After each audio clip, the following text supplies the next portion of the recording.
Good evening, night owls, and welcome to Whisper Crowley. Tonight, I will guide you into a world of darkness, hoping to help you relax and unwind. Perhaps some of you will even drift into a haunting yet soothing sleep. Before we begin, let me know where you're listening from and what time it is for you.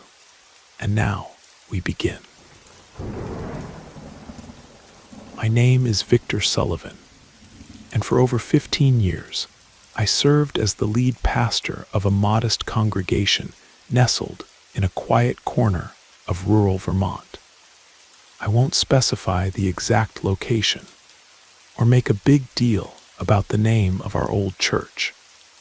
What I can tell you is that I devoted myself wholeheartedly to ministry work from a young age, eventually becoming a pillar for the community around me. Those who saw me in my pressed suit with Bible in hand never imagined that behind my serious demeanor was a human being wrestling with his own weaknesses. In the beginning, I preached to just a handful of people in my parents' converted barn.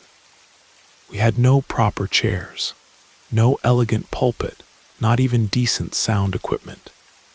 My Bible was worn and patched in several places, and the guitar I used for worship would go out of tune during almost every song. Yet those simple gatherings possessed something I would only fully understand years later: authenticity. Every word I spoke came from genuine conviction, without concern for praise or fame. As people began to join us, we made some adjustments. One of the brothers helped install a small awning for protection from the sun and rain. Someone donated a used speaker. Another brought wooden benches. That's how the congregation grew gradually. And with it, I felt myself growing too. I received invitations to preach in other places. People commented that my voice conveyed certainty and authority. All this motivated me to refine my speaking style. With the passage of time, social media began to play an important role. Someone was always filming my sermons, posting clips online, and there were those who praised my way of speaking. Slowly, I realized that the preaching was no longer just a gathering of people seeking spiritual peace, but was becoming a kind of performance. My name gained prominence, and I grew accustomed to being called Pastor Victor, as if I were someone special. At a certain point, I felt there was something in me beyond a simple gift. I thought I was almost untouchable. This attention intensified when Ryan, a sharp-witted young man, offered to help with communications. He had a knack for marketing and proposed creating social media pages for the church. "Pastor, you need more exposure. Your sermons are full of powerful statements. That attracts a lot of people." He recorded everything, edited it, added captions, inserted musical backgrounds, and created eye-catching titles. The result: more people at services, higher numbers of likes, and without my realizing it, greater emphasis on my personal image. It was during this period that I began to notice a change in myself. I abandoned the humble tone I used in our barn meetings and started imposing my voice with greater intensity. The volume was loud, the gestures were dramatic, and I addressed the congregation as if we were in battle. Catchphrases became my greatest asset. People reacted with enthusiasm. Some said I had a special authority, that evil forces trembled when I prayed. I confess that I liked these affirmations and let them take root in my mind. The problem was that parallel to my image as a fervent man of God, I led a very different life when away from the public eye. I'd arrive home exhausted, toss aside my tie, and seek refuge in distractions that I myself condemned in sermons. I was always looking for something to help me forget the pressure of maintaining an aura of holiness. I justified myself by saying they were minor flaws, that I just needed to pray and ask forgiveness the next morning. But deep down, I knew a chasm was opening within me. My wife, Lydia, was the first to notice my changing behavior. She commented that my prayers at the breakfast table sounded mechanical, that my mood was unstable, and that I withdrew into silence when we should have been conversing. I responded coldly, blaming it on overwork. The truth was that I no longer felt comfortable in her presence, knowing that my interior life was drowning in contradictions. One Friday night, I left a meeting with some church leaders and decided to stop by the church before heading home. Lydia had sent me a message asking what I wanted for dinner. I replied dismissively. When I parked, I saw something strange leaning against the side of the building.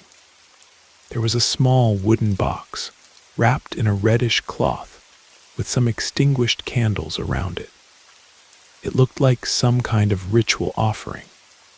I stood frozen for several seconds, feeling a discomfort I couldn't explain. My immediate reaction was to grab my phone and call Ryan. "Can you come here right now? Bring the camera and a handheld microphone. I think we can make a warning video." I hadn't even touched the object, but I already imagined how I would handle it. I'd show the package, declare it was the work of evil, and that I, as an anointed leader, would stomp on it without fear. I would construct a perfect narrative to generate engagement on social media. I wanted everyone to see how brave I was in the face of what I considered an offering from the enemy. Ryan arrived within minutes, bringing the equipment. A light drizzle was falling, but it still kept the box damp. He quickly set up an improvised tripod. We entered the church, turned on some lights, and positioned the box right in the center before the altar. The red cloth appeared to have old stains, and inside were objects whose nature I couldn't clearly identify. However, my concern wasn't to understand what it was, but rather how to transform everything into a dramatic moment. He gave me the signal to start speaking. I took a deep breath and began to speak with the same tone I used in services, denouncing opposing forces, exalting how I was above it all. I acted as if it were a show. I even kicked the box and announced that it had no influence over me. A small part of me whispered not to do it, but my pride spoke louder. When it was all over, Ryan was enthusiastic about the video. "Pastor, this is going to blow up online. The way you spoke gives me chills." I nodded with a forced smile, but felt a strange tightness in my chest. Before leaving, I noticed that an elderly woman from the congregation, Mrs. Patricia, was sitting at the back of the church on a side bench. She looked at me with an expression not of shock, but of certain concern. When I passed by her with the light still dimmed, she murmured something like, "There are things you don't kick, even if they don't belong to you." I pretended not to hear. I was so certain that nothing could affect me that I dismissed what she said. I went home with the recorded video and a head full of plans. Lydia tried to start a conversation at dinner, but I barely spoke. I went upstairs to our bedroom and watched the edit that Ryan had made. He had cut some parts, inserted eye-catching captions, and added intense background music. The title announced that we had exposed a strange ritual at the church door. I closed my phone, satisfied, but also with an uncomfortable sensation that wouldn't leave my throat. I lay down and tried to sleep. I had the impression that I was too restless. I spent much of the night without falling into proper sleep. When I did doze off, I had dreams that made no clear sense but left me confused. I saw people entering the church with covered faces. I heard laughter without knowing where it came from. I woke up exhausted, with no desire to get up. The next day, I tried to act as if everything was normal. But some events broke through that attempt. During the musical rehearsal before the service, the microphone that always worked well began to fail at moments when I tried to say something important. One of the ceiling lights exploded, and the cleaning team got scared. I'm not one to pay attention to coincidences, but I couldn't avoid a pang of fear. Ryan, who was at the church to adjust the lighting, commented, "Pastor, there's something strange here today. It doesn't have a good vibe, you know." I shrugged and pretended not to agree, but I noticed that while he was messing with the cables, he kept looking around as if trying to understand where an uncomfortable sensation was coming from. As the week progressed, small incidents multiplied. Some close people who always occupied the front pews announced they needed to take a break from church. They didn't give clear justifications. It was as if everyone felt there was something different in the air. Among the people who stopped attending was Mrs. Patricia. I tried to contact her by message, but she only replied that she wasn't feeling well enough to participate. I didn't insist. Lydia also began to grow more silent at home. Occasionally, she would ask, "Victor, do you think you brought something bad into the church?" I would change the subject, using rehearsed arguments about faith that overcomes any evil. But inside me, the idea was growing that perhaps I had been hasty. At the same time, I no longer had the courage to admit this out loud. One Sunday during the main service, a scene occurred that marked me. I was preaching about perseverance, using my usual voice, when I felt a sudden fatigue. My throat dried up, and the water glass beside the pulpit seemed lukewarm despite the sanctuary having fans running. I tried to continue, but the words didn't come out with the same conviction. My voice faltered. The congregation's gaze made me uncomfortable because I realized I wasn't conveying the same confidence as before. To make matters worse, at the exact moment I tried to regain my rhythm, the speakers emitted a loud noise, like a shrill buzzing, and then went silent. The silence was so uncomfortable that I heard people in the audience murmuring things like, "This has never happened before." I had to continue without a microphone. I felt exposed because I was accustomed to amplifying my speech. When I finished, many people got up and left without waiting for the announcements to end. My already shaken temperament worsened after the service.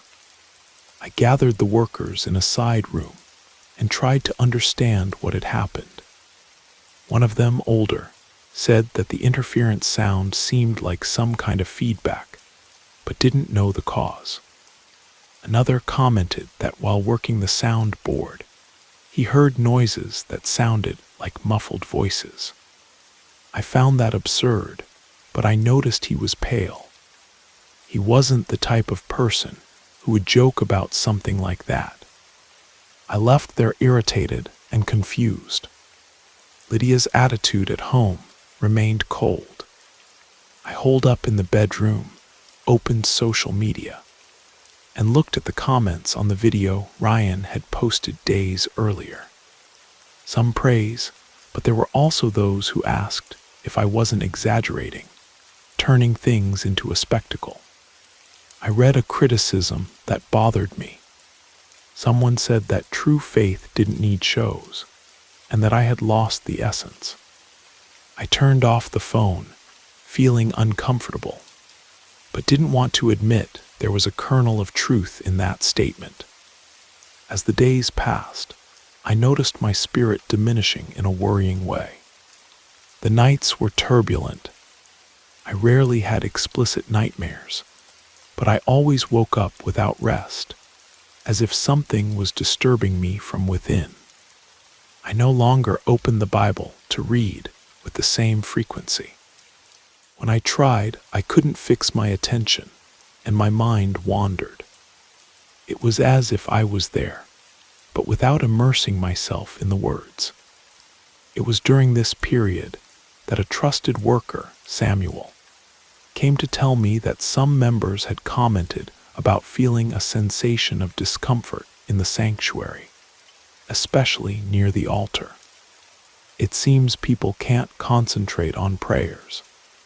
They're distracted, unmotivated. The answer I gave him was curt: they need to pray more. If they were full of faith, they wouldn't be feeling anything abnormal. After he left, my heart felt heavy. I knew it wasn't just others' lack of faith. Something had changed, and deep down, I couldn't blame anyone but myself. Amid all this, Ryan continued with the recordings, but I noticed his enthusiasm was also lessening. He even told me that the more recent videos weren't getting as many views, that people seemed less impacted by my speeches. "Pastor, I don't want to be disrespectful, but you've been different. You seem tired. You don't have those powerful phrases anymore." I got irritated and told him to stop recording for a few days. I myself no longer wanted to see myself on screens. It was as if I was avoiding facing what I was becoming. At home, Lydia and I barely talked. She went to bed early, and I stayed in the room with the lamp light on, thinking about 1,000 things that made no sense. One night, I thought I heard the sound of footsteps in the hallway. I opened the door to check and saw nothing. Even so, I quickly closed it and went back to bed, agonized. I didn't want to comment to anyone. All the attention I had been generating was enough. One day, I decided to call Mrs. Patricia. I felt she had something to say about that box I found. I arranged to go to her house on a Wednesday afternoon. When I arrived, she received me with kindness, but I noticed in her eyes a mixture of pity and concern. We sat on a modest porch with plastic chairs. She served tea and spoke without beating around the bush. "What you kicked wasn't made for the church. I believe its destination was another person, but when you decided to use it as a spectacle, it was like giving fuel to something that was already weakening." I remained silent, feeling tightness in my chest. She continued, "I won't say that it's responsible for all the problems. In fact, it just threw open a door that you had already opened on your own." That comment hurt. It reminded me of my hidden habits, my pride, my inconsistent attitudes. I wanted to get up and leave, but I held my composure. She finished by saying, "If you want advice, try to understand what's inside you that's corroding everything. That's what feeds any evil." I returned home with these words hammering in my head. I spent the night reviewing memories I had been ignoring. I thought about all the times I let my vanity take the place that was meant for genuine faith. I recalled the moments when Lydia tried to talk about our life, and I silenced her with ready-made speeches. In a way, I suspected that my greatest enemy wasn't something external, but my own conduct. However, realizing this didn't mean knowing what to do. I felt in an abyss, unable to call for divine help. The following Sunday, the congregation was clearly emptier. When I climbed to the pulpit, the scene pained me. More than half the pews were empty, and the few present seemed discouraged. I tried to conduct the service normally, but everything came out mechanical. At the end, no one approached to greet me except Samuel, who gave me a look of solidarity. That's when I decided to take a decision I never imagined taking, to seek help outside my comfort zone. There was a well-known man in the neighborhood called Seward, who worked with very different spiritual practices from ours. He had a small place where people went for advice and prayers. For a long time, I had considered him a kind of adversary, avoiding even walking on the same sidewalk. But I remembered Mrs. Patricia's phrase about trying to understand what was inside me. Perhaps if I spoke with someone completely outside my reality, I could get an answer. On a Monday afternoon, I summoned the courage and knocked on the iron gate that gave access to the place where Mr. Seward received people. A young man recognized me and let me in. I didn't feel fear but discomfort, as I realized I was entering territory that until then I had condemned. The environment was simple, without exaggerated elements. There was a smell of burned herbs that bothered me a little, and I heard distant chants but couldn't distinguish the words. I waited until Mr. Seward came to speak with me. He appeared wearing ordinary clothes, with a calm look as if he already knew I would come. I sat on a wooden stool, took a deep breath, and said, "You might know me. I lead the church nearby." He nodded with an expression of someone who wasn't surprised. "I know. How can I help?" I didn't have the courage to omit anything. I told him about the box, the video, the congregation's discouragement, my hidden behaviors. I spoke of the imbalance I had been feeling, the uncertainty about whether or not I was under some evil influence. He listened calmly. When I finished, he remained silent for a few seconds, as if meditating. Then he said something that stuck with me. There are works that lose their power if they aren't fed, but you fed this thing by using it as a trophy. But more important than that, what fed it was your own vanity. A divided heart opens doors without even realizing it. That sounded like a blow.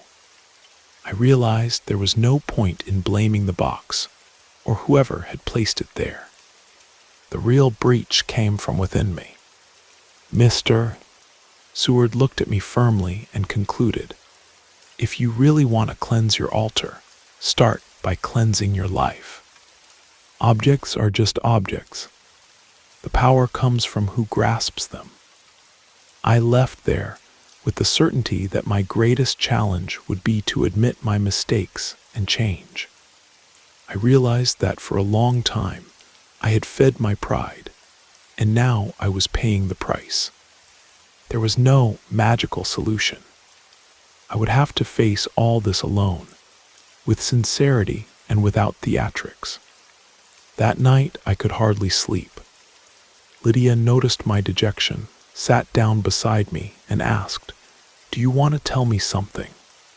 She wasn't angry, just sad. I held her hand and confessed, "I've been acting as if I were more important than I really am." I lied to myself, saying I was strong. I made light of the signs around me. She listened in silence. We stayed like that for several minutes without saying anything, just with our hearts exposed. That was the beginning of a reconciliation, although I still needed to travel a long road. The next day, I took the most difficult action of my journey. I called Ryan and asked him to delete a large part of the videos we had posted. "But Pastor, those are videos that gave us a lot of reach." "I know, Ryan, but I no longer want people to watch those fabricated moments. I need to start over without all this apparatus." He was surprised and insisted that I reconsider, but I remained firm. It wasn't simple to erase what had given me fame, but I felt it was a necessary step. I also sent messages to some people who had distanced themselves, offering an apology for the times I exaggerated or spoke with arrogance. Not everyone responded, but some thanked me for my contact and said they needed time to see if all that was really real. It was hard to hear, but understandable. I had built a pompous image and ceased to be authentic a long time ago. I returned to the church one night when I knew it would be empty. I didn't turn on the bright lights or bring a microphone. I walked through the corridors, observing the dusty pews. That lack of movement hurt, because it reminded me of services full of applause. I sat on the altar on a wooden step and closed my eyes. I stayed there without words, feeling the weight of my choices.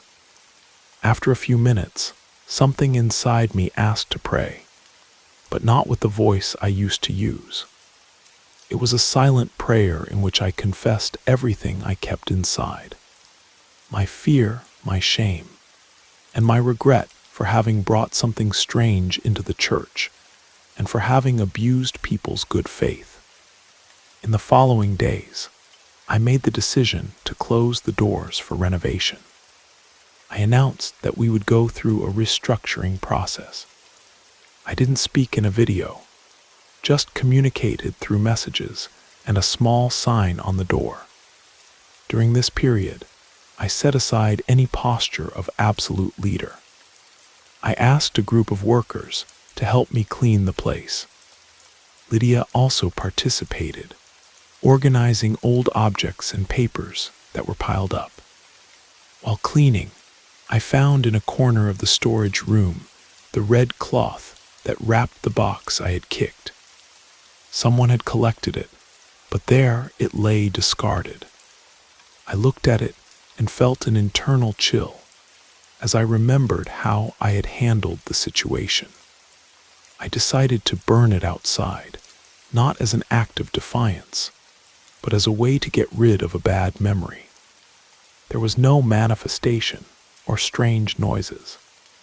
It was just a simple burning, and I saw it as a symbol that I needed to turn the page. After a few weeks, we reopened the church with a new name: House of Truth and Care. Nothing extravagant, just something that conveyed the essence I now sought. At the reopening service, few people appeared, maybe 20. I prepared to speak, but not with the spectacular tone of before. I held a leaflet with some chosen verses and began to tell with honesty what had happened to me in recent months. I didn't exaggerate, I didn't add anything. I told how I was being consumed by vanity, how I let myself be carried away by fame, and how I ended up mixing my internal conflicts with an object that appeared at the door. I explained that the bigger problem wasn't the box, but what was inside me. Some people were surprised. Others looked at me with certain distrust. But I saw in Lydia's countenance a glimmer of hope. As I spoke, I felt that I didn't need to shout or use catchphrases to be heard. When I finished, there were no applause, but a moment of reflection in silence. 2 women approached and said they understood what I meant. A young man thanked me for my sincerity. That, for me, was already a beginning. Some time later, Mrs. Patricia returned to attending services. In one of the meetings, at the end, she stood up and made a short prayer asking that all arrogance be dissipated and that only truth flourish. It was a simple prayer, without any great fanfare. I thanked her with a peaceful heart because I knew I needed that blessing. Ryan also returned, this time without a camera. He said he missed the meetings and understood my current purpose. We didn't talk much about the past because it was already clear that we wouldn't follow the same model as before. Today he participates from time to time, taking care only of the ambient sound without transmission. Regarding Mr. Seward, I never became close, but I stopped seeing him as a rival. I passed by his street a few times, greeted him from afar, and he returned with a nod. I think we both understand that each has their own path, and that respect can exist even between distinct beliefs. Currently, my relationship with Lydia is being rebuilt. She accompanies me in some social work that the small congregation carries out. We aren't big, we don't have spotlights, and that doesn't bother me anymore. I prefer to deal with a handful of dedicated people than to attract multitudes with empty promises. If someone asks me what changed, I would say, almost everything. The main change happened inside me when I realized that much of what I considered spiritual attack was a consequence of my pride. I won't say that everything was resolved overnight. I still have difficult days, insecurities, and doubts. But the environment has become light again, and people no longer speak of strange phenomena or microphones breaking at the right time. It's as if by cleansing my interior, I had also cleansed the place where I walk. One morning, I met Mrs. Patricia in the entrance corridor, and she commented, "How good to see the pastor praying without fanfare, without shouting. This way we can tell it's real." I just smiled. I didn't need to say anything, because I was learning that it isn't always necessary to make speeches to prove my faith. What remained most important from this story is the lesson I took about ego. It's easy to think we're special when people applaud us. It's easy to use faith as a pretext to hide what's wrong inside our hearts.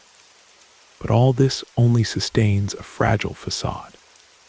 When something unexpected arises, be it an object in a box, a ritual at the door, or even criticism on social media, this facade breaks, revealing the cracks we pretended not to see. Today, I look at that episode as a watershed. I understood that the real struggle isn't with the world out there, but with the inclinations I carry.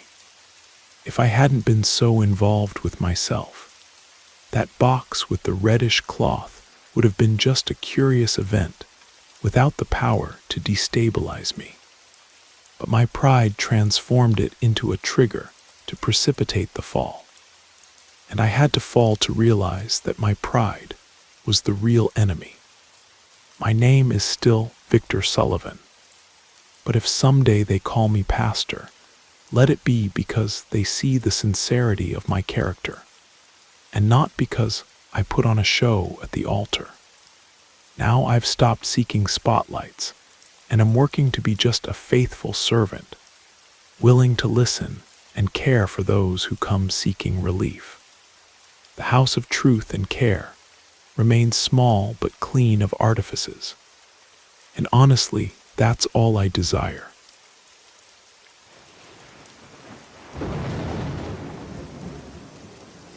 I hope you enjoyed the first story. If you did, don't forget to leave a like. But if I didn't do my job well, feel free to give it a thumbs down. Either way, drop a comment and let us know where you're listening from and what time it is for you. Now, let's continue. Ever since I was a little girl, I've known that my purpose in life was to be a mother. As a child, I would spend hours playing with dolls, cradling pillows in my arms pretending they were babies. I dreamed of feeling a child growing inside me, of holding my own baby in my arms. I married young at 23, but it took years before my husband Jack, and I felt we had the stability needed to start a family. I work as a freelance graphic designer from our home in rural Vermont, and Jack works at the local lumber mill. We don't have much, but we've always had enough to get by. When we finally decided it was time to try for a baby, I felt that surge of excitement that comes with knowing you're finally working toward your dream. But months passed, then a year, 2 years, 3 years with no success. We went through every medical recommendation that our small town clinic could offer. Tests, monitoring, but nothing pointed to a specific problem. The doctors simply called it unexplained infertility. In our rural community, there's a long tradition of turning to alternative remedies when conventional medicine falls short. Every older woman had her miraculous recipe, and in my desperation to conceive, I started trying any suggestion that came my way.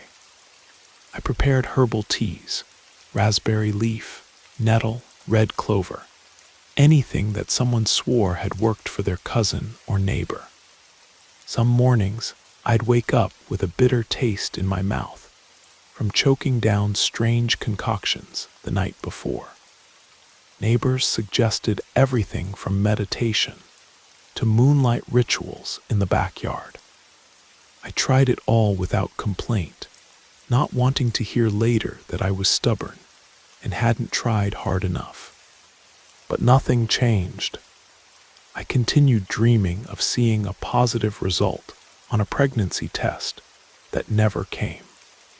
On a crisp autumn afternoon, while I was selling my digital art prints at the town's harvest festival, a woman I only knew by sight named Melissa approached me with the secretive look of someone holding important information. "There's someone in the county who can solve your problem," she said quietly. She didn't use the word witch, but she referred to an elderly woman known for helping women who couldn't conceive. She assured me that this person didn't charge much, but faith was necessary. I listened attentively, but tried not to get my hopes up. Still, I wrote down the address on a small piece of paper. I told Jack about the conversation that night. He looked at me skeptically. We had tried so many things, and everything seemed futile, but deep down, we were both exhausted from waiting. And the idea of some extra help, even if dubious, began to tempt us. He finally agreed when he realized that at least I would stop blaming myself if it didn't work. On the appointed day, he drove me to the outskirts of town, but couldn't stay with me. He needed to work and had more than an hour's drive back. I promised I'd manage on my own. I stood there in front of a simple wooden cabin with an overgrown garden where chickens pecked at the ground freely. On the porch, several women waited, appearing tired yet hopeful. I joined the line without really knowing what would happen when my turn came. While waiting, I barely spoke to anyone, but in front of me was a very talkative young woman who wouldn't rest until she'd started a conversation. Her name was Diana, about my age, who introduced herself as a hairstylist from the neighboring town. We talked about our struggles to conceive, about frustrating tests and consultations. She told me she knew another woman who had success with this healer, that she worked miracles. The line that day was enormous, and the late September air had a biting chill. But I ended up feeling less alone with her company. When Diana's turn finally came, She wished me luck and entered the house. About 20 minutes later, she emerged looking somewhat dejected. I approached to ask how it went, but she didn't say much. She just signaled that she would wait for me outside. I entered with a head full of questions. Inside, the homeowner, who introduced herself as Ms. Elena, greeted me. She was a woman of just over 60, with deep brown skin and silver hair pulled back in a low bun. The room smelled of incense, mixed with burnt herbs. She asked me to share my story, and I spoke about my difficulties conceiving. She simply nodded while listening, mixing a handful of herbs on the table. Suddenly, she began praying in a low voice, passed herb smoke around my body, and made signs with her fingers on my back and stomach, as if drawing something in the air. I didn't understand any of it, but remained quiet, trying not to interrupt. After this, she said she saw in me a great possibility of motherhood, but my energy was blocked by some unrest. She handed me a small cloth bag tied with a red ribbon and recommended placing it under my pillow. She also gave me a small bottle with a yellowish, bitter liquid that I should take for 7 days before sleeping. I paid the small amount she requested and said goodbye, still confused but strangely hopeful. Outside, I found Diana waiting. She invited me for coffee at her place, which was close to where we were, while we waited for our respective rides. I accepted, and once there, she told me that Ms. Elena had been much less optimistic with her, saying Diana would need more than one session because something was blocking her womb, something that couldn't be resolved with just that first ritual. I felt empathy despite barely knowing Diana. Her pain was the same as mine. From that day on, Diana and I grew closer. We exchanged messages almost every day. She asked how I was responding to the remedy, and I asked if she had returned to the healer's house. We became friends with a speed that surprised me. Most of my acquaintances already had children, and I felt I couldn't vent about the difficulty of conceiving without hearing empty advice. With Diana, it was different. We were in the same situation. It comforted me. After almost 2 months, I noticed a delay in my cycle. I took a drugstore test, and for the first time, I saw that positive result. I was in shock. I showed Jack, who laughed, cried, and hugged me all at once. We didn't know if it would last, but the medical confirmation came. I was pregnant, just over 4 weeks along. When I told Diana, she fell silent for a few seconds, then gave a forced smile and said I deserved this blessing. I thanked her profusely for her support, but noticed she seemed a bit downcast. I didn't blame her, as I would have felt the same if she had gotten pregnant while I was still trying. To soften the blow, I suggested we continue looking for solutions together, that I would accompany her wherever she needed. She thanked me, but quickly changed the subject. Days passed. I felt a mixture of joy and concern. Every twinge in my belly made me apprehensive, afraid of losing the baby. In town, some people started saying I should return to Ms. Elena to thank her. Others recommended praying to Saint Gerard, drinking more chamomile tea, or wearing certain crystals. Curiously, Diana no longer commented on the healer or new rituals to conceive. She was always evasive. One night, she appeared at my house with a gift. It was a small amulet made of dark cloth, tightly sewn as if there was something inside. She told me it was a protector for the pregnancy, that she had received it from an acquaintance and now wanted to give it to me. "It's to ward off any envy or evil eye," she explained. I found it kind, but deep down felt something strange when holding that fabric. It had a smell that reminded me of mildew, but I didn't want to seem ungrateful. I smiled and thanked her, saying I would keep it in a drawer. Later that same night, I became nauseous. Suddenly, I rushed to the bathroom. Jack thought it was normal. After all, morning sickness is common in pregnancy. Still, I had a different kind of discomfort. I felt sick for almost an hour, but fell asleep soon after. I woke in the middle of the night, with the impression I'd heard some noise in the yard. I didn't even get up, just tried to go back to sleep, but my heart was racing. The next day, while sweeping the house, I found small marks on the ground in the yard, as if someone had stepped on the wet earth. It wasn't like any animal tracks I knew. They had a strange, almost triangular shape. I showed Jack, who shrugged, saying it could be a raccoon with an odd paw or something similar. Still, I couldn't get it out of my head, as the marks seemed to exert some dark influence. I covered the marks with a piece of cardboard and went on with my life. That same week, Diana invited me to spend the afternoon at her house. She said she had a surprise. When I arrived, she served me a hot vegetable broth, saying it was good for pregnant women. With each spoonful, I felt a bitterness at the back of my throat, something that bothered me. She watched me eat. Halfway through the bowl, I excused myself to go to the bathroom. There I felt stomach pains.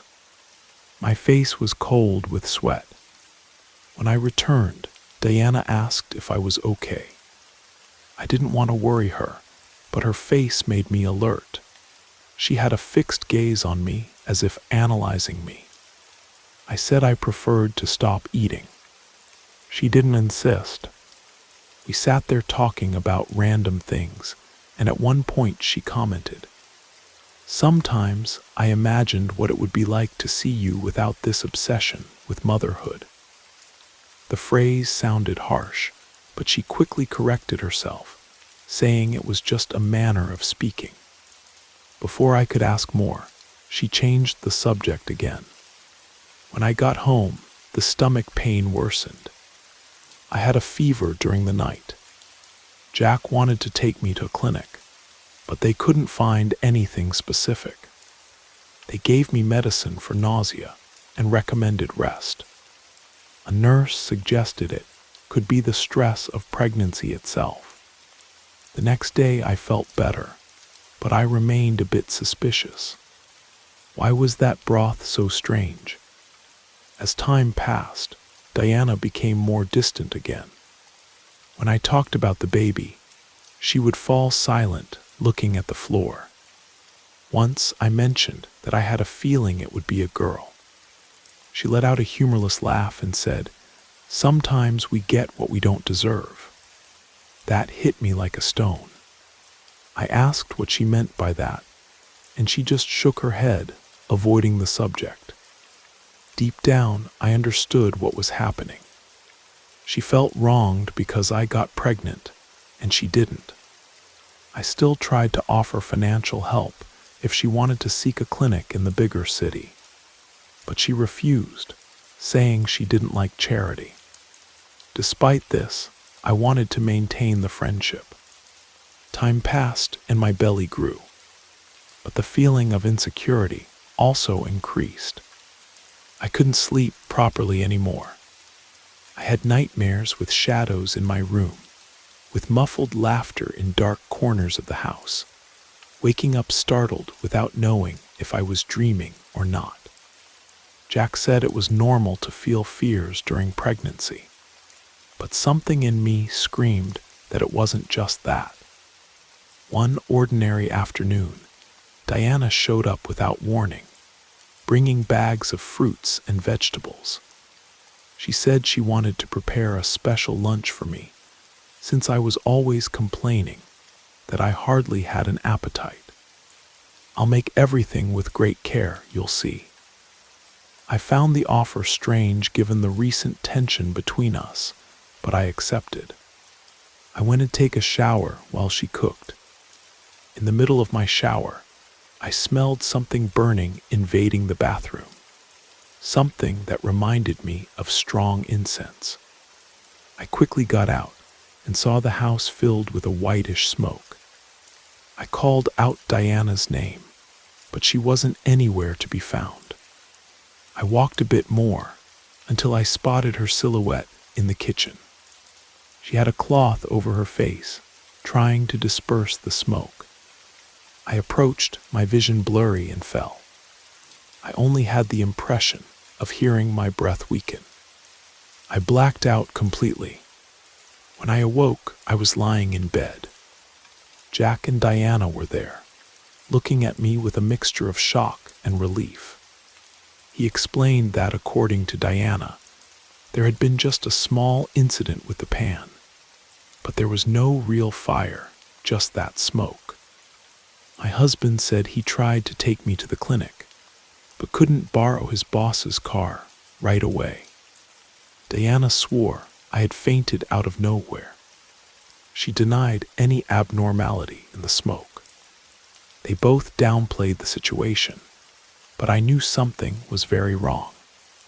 After this episode, I began to have even stranger sensations. One night, I woke up feeling as if someone was standing outside the bedroom window. It wasn't the wind or an animal's steps. It seemed like a light rubbing on the wall in a cadenced rhythm. I called for Jack, but he was in a deep sleep. I got up slowly and looked through the crack in the window without turning on the light, so as not to reveal my presence. I only saw the dark yard. I couldn't distinguish anything. I went back to bed, but each time I closed my eyes, I had the impression of hearing a scratching on the wooden window, as if nails were passing very slowly there. That was one of the worst nights of my life. The next day, I told Jack everything, who thought it might be some animal. He told me to try to stay calm, because stress could harm the pregnancy. Still, I couldn't forget it. I went to the yard in the morning. I looked for footprints, marks on the walls, but found nothing except a heavy atmosphere that I couldn't explain. Part of me wanted to return to Ms. Alina to question if the initial ritual could have opened some negative door. But another part was scared, as I wasn't sure that would help me deal with my fears.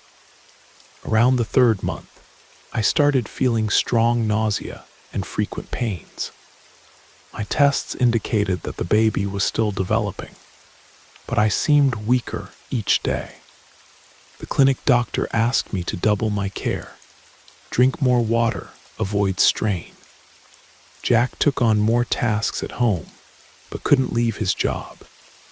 I lived weakened and sometimes felt sudden chills even on warm days. In one of the prenatal consultations, the nurse who attended me asked if I was consuming any tea or homemade remedy without guidance, as my tests showed strange alterations.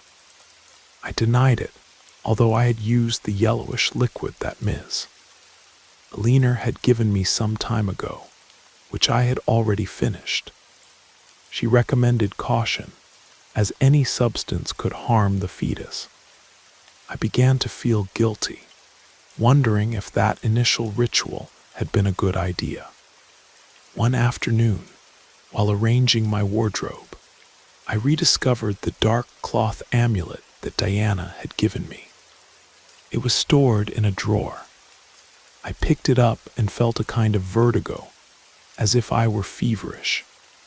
I decided to open it to see what was inside. It was sewn with a resistant thread, so I used small embroidery scissors to undo the stitches. What I found disturbed me. There was a mixture of dried leaves, pieces of something that looked like nails or small bones, plus a smaller cloth dyed a red that didn't look like paint. I was horrified. I didn't know if it was some good luck charm or something much more sinister.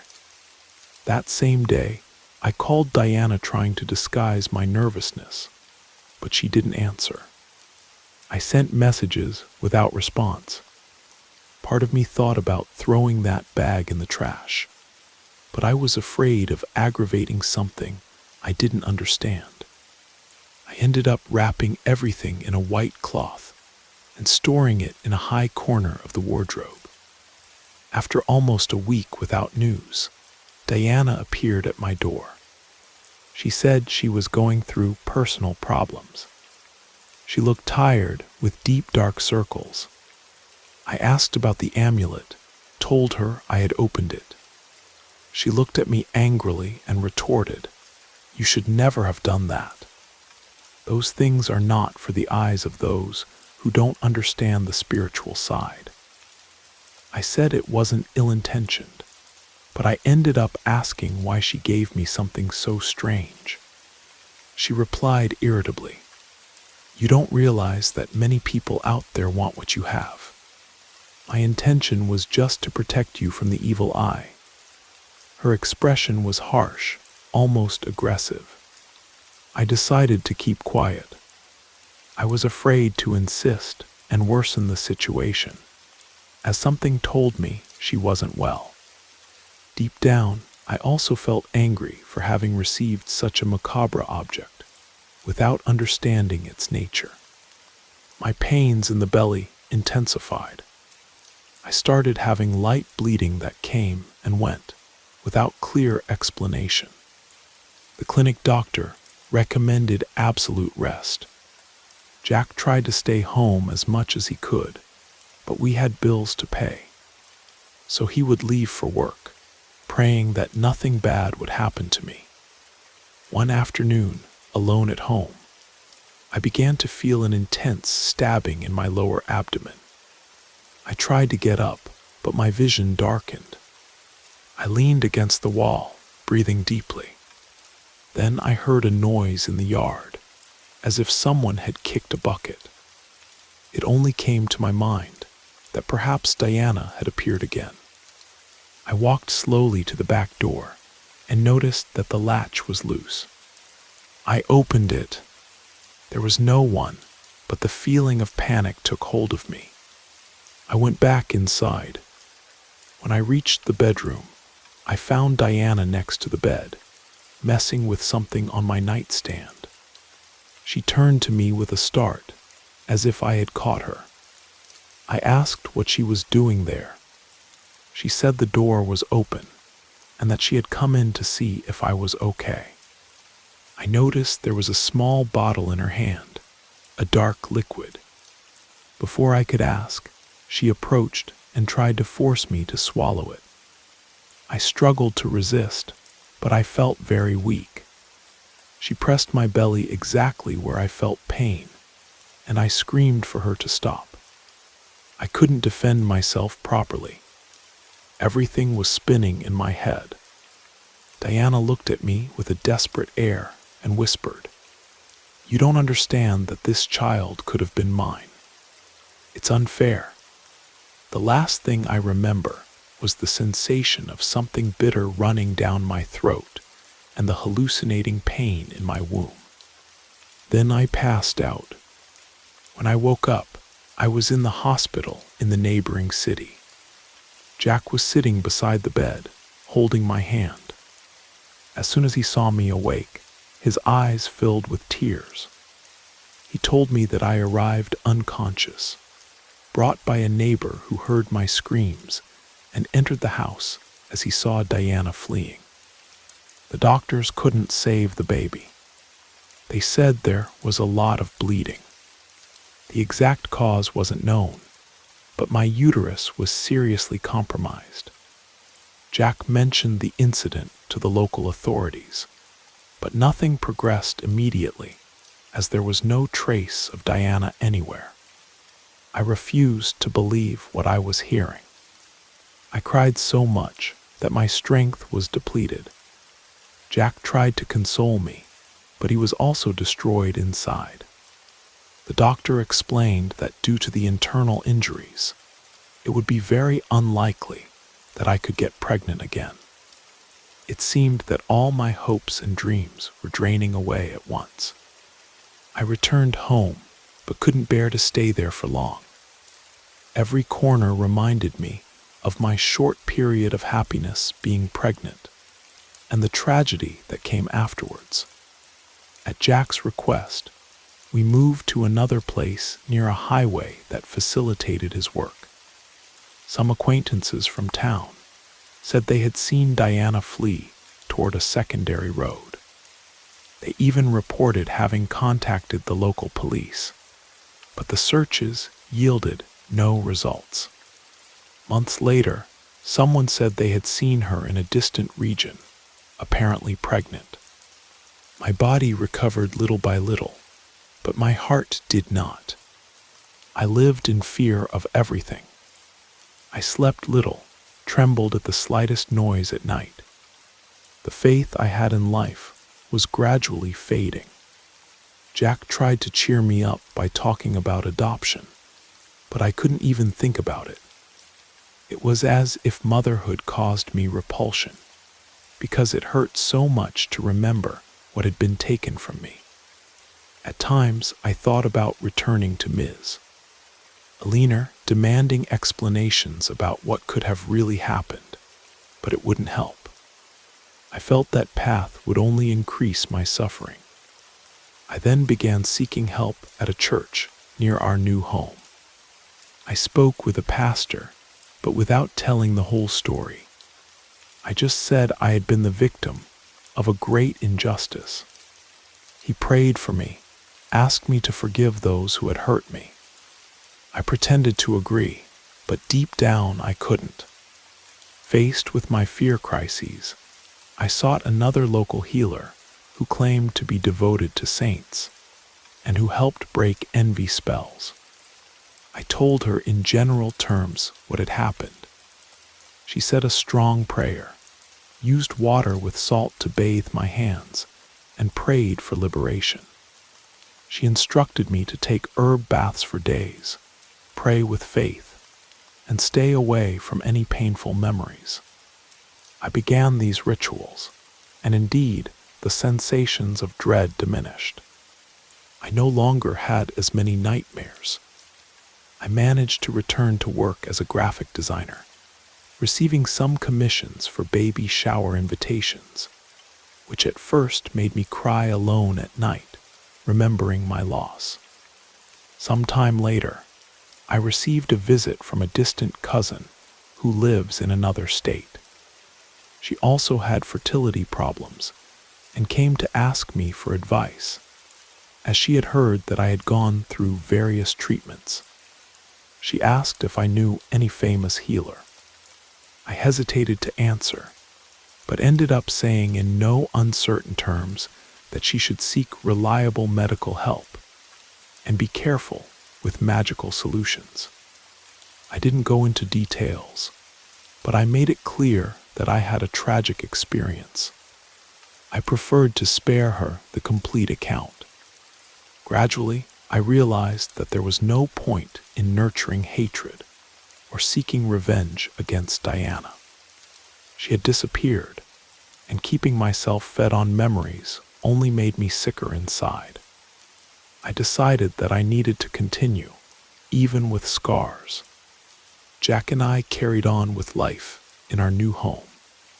He still harbors a deep sadness for not having been able to protect me that day.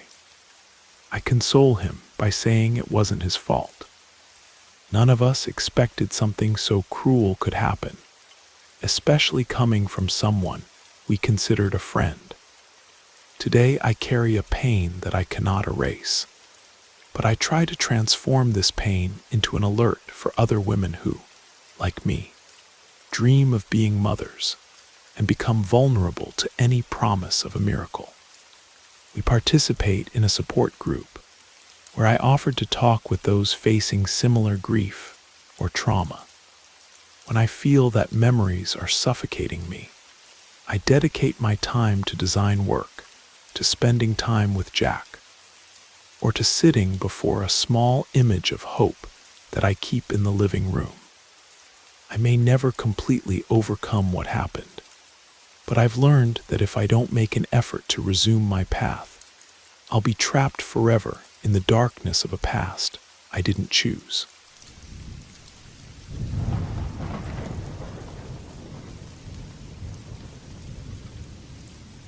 My name is Ethan, and time has bent my back a little, leaving me with more than 40 years marked by sun and salt. My entire life has been shaped by this place, a forgotten corner of the Louisiana bayou, where the lazy river surrenders to the sea, spreading into a labyrinth of aerial roots, dark mud, and brackish water that folks around here call the marsh. The house where I live, inherited from my father who was also born and died a fisherman here, is simple wooden structure weathered by time, raised on strong stilts to outsmart the stubbornness of the highest tides. To reach the nearest settlement, a small fishing village with a little church and a few stores, it's a good 2-hour walk along the trail that winds between the sandy ridges and the edge of the marshland, or a bit less if the tide helps when taking the boat. I only go there when necessity demands, to sell the week's catch, buy kerosene for the lantern, salt, flour, those things that nature around me doesn't provide. I grew up listening to the sound of crabs in the mud and the whistle of the wind through the dry branches of the cypress trees. I thought my destiny was laid out like my father's, to live and die here beside a companion, watching my children grow and learn the secrets of the river and sea. For a time, I believed I had found that peace, but life, like a treacherous tide, has a way of turning everything upside down when you least expect it. I met Sarah at a 4th of July celebration in the village. She couldn't have been more than 25 years old. I was already past 35. She wasn't from around here. She had arrived with her family from somewhere up north, looking for a new start. She was petite, but had a presence that drew attention. Her smile seemed capable of illuminating the darkest night, and she had a way of moving, a natural sway that was almost like a dance. She spoke little, her voice soft, but she held your gaze in a way that made me feel truly seen for the first time. I fell for her in a foolish, quick way, like being hooked by an invisible line. We started meeting whenever I went up to the village. It became an excuse to go more often, even without much fish to sell. We'd sit on the low wall near the church, and she'd tell me about her dreams of having a well-kept house with children running around. I talked about the river, the tides, my quiet corner of the world. It didn't take 6 months before she came to live with me. She moved in with a bundle of clothes and many plans. The house, previously silent and somewhat abandoned, smelling of fish and solitude, gained color. The scent of good food on the wood stove, and the sound of her laughter echoing through the timber. I made sure she didn't have to do any heavy work. The labor on the boat, cleaning fish, mending nets, that was my business. She had delicate hands, and I thought she deserved rest after having helped raise her younger siblings from an early age. I would say, full of pride, "As long as I have the strength to pull this net, Sarah, you'll never want for anything, neither you nor our children." And I strived to keep that promise. I fixed up the house the best I could, whitewashed the walls, made an herb garden in the back that she loved tending, built a better bridge over the creek that filled with the tide. Every Saturday, when I returned from the village, even if sales had been poor, I'd bring her a gift: a piece of patterned fabric for a new dress, a jar of apple butter, a fragrant soap from the city. Sometimes she didn't even ask. I'd see something in the store, imagine her smile, and bring it. My life revolved around her. Soon came the children. First Jackson, a mischievous and curious boy. 2 years later, Lily, quieter and observant.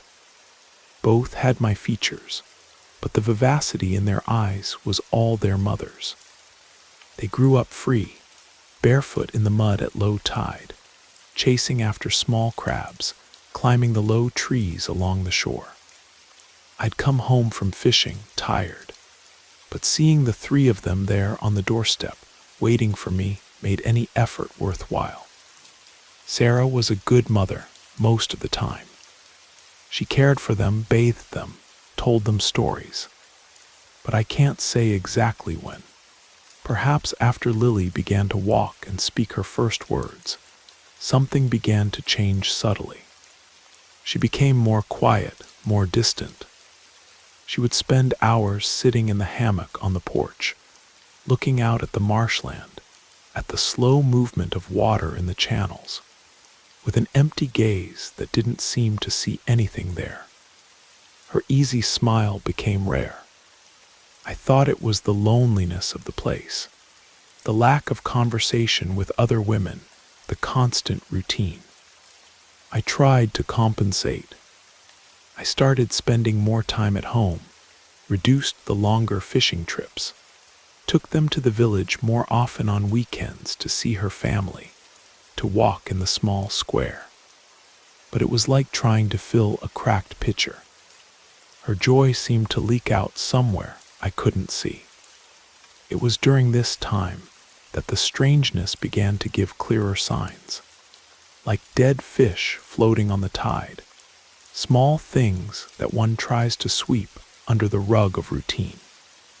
One day, returning earlier because of a sudden rainstorm, I smelled a strong, sweet cologne inside the house. A cheap masculine scent that definitely wasn't mine, and that clashed with the smell of sea spray and wood smoke. I asked. She evaded, said it must be from some new cleaning product her mother had given her. I swallowed it. I found a cigarette butt of a brand they only sell in the more expensive store in the village, crushed near the path that leads down to the small dock where I tie up my boat. I didn't smoke that brand. Sarah hated cigarettes. She said it must be from some boatman who passed by. The excuse was weak, but I wanted to believe it. Our minds are stubborn. We cling to the image we've built, to the peace we desire. But the signs continued, like barnacles clinging to the hull of a boat. She began to dress up more to go to the village, spent more time at her mother's house, came back with presents I hadn't given her, with vague stories about friends I'd never heard of. Her gaze sometimes had a different gleam, evasive, and the distance between us in the hammock at night seemed to grow each day. The one who gave me the push toward the abyss of truth, without even imagining the force of the fall, was Tom, a good family man who had been buying my fish for years in the village. One Saturday morning, while we were separating the best catch and settling accounts at the edge of the improvised dock, he called me aside somewhat awkwardly, scratching his head. "Hey Ethan, can I tell you something with all due respect?" "Go ahead, Tom, what is it?" "Well, there's a new guy working over at Bill's store, fella named Mark. He's been talking a lot about your wife around here. You know how village gossip is.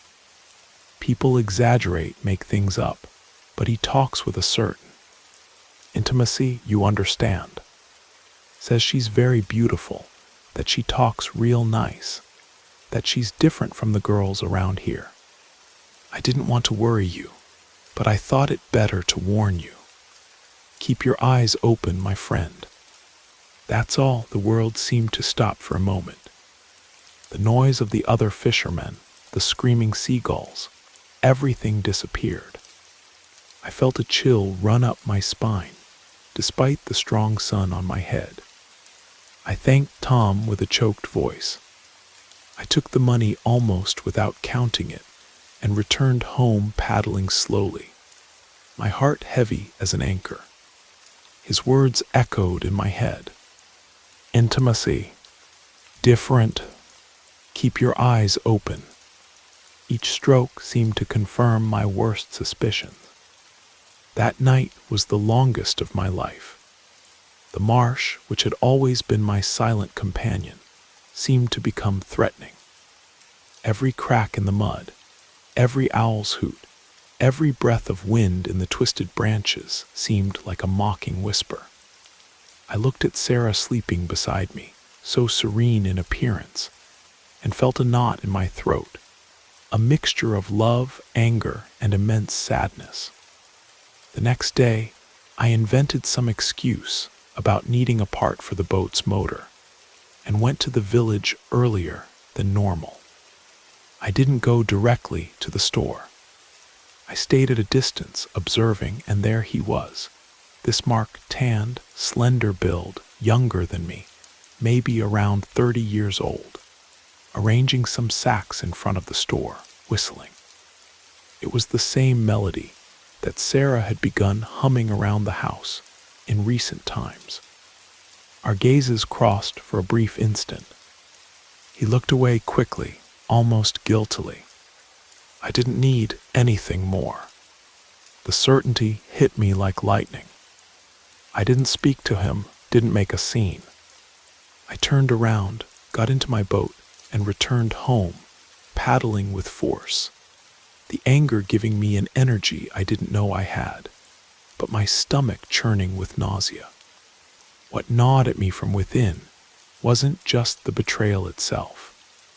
The breaking of trust was the place.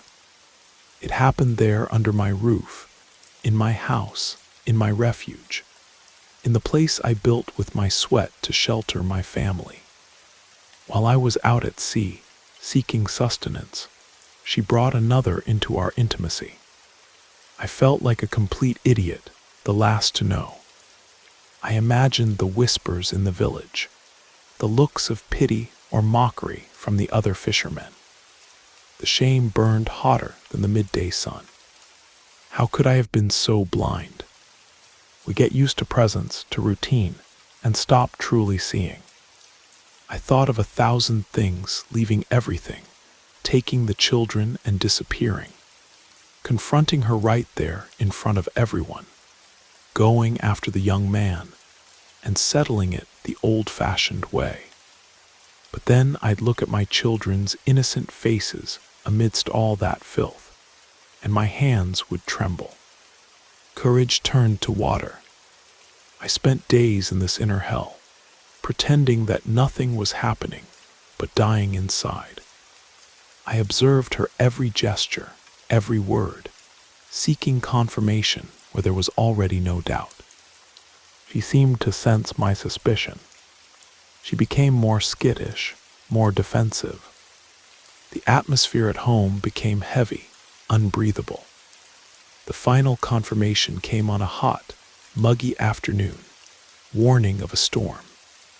I had said I was going to spend the night fishing farther out, but the uneasiness wouldn't let me go.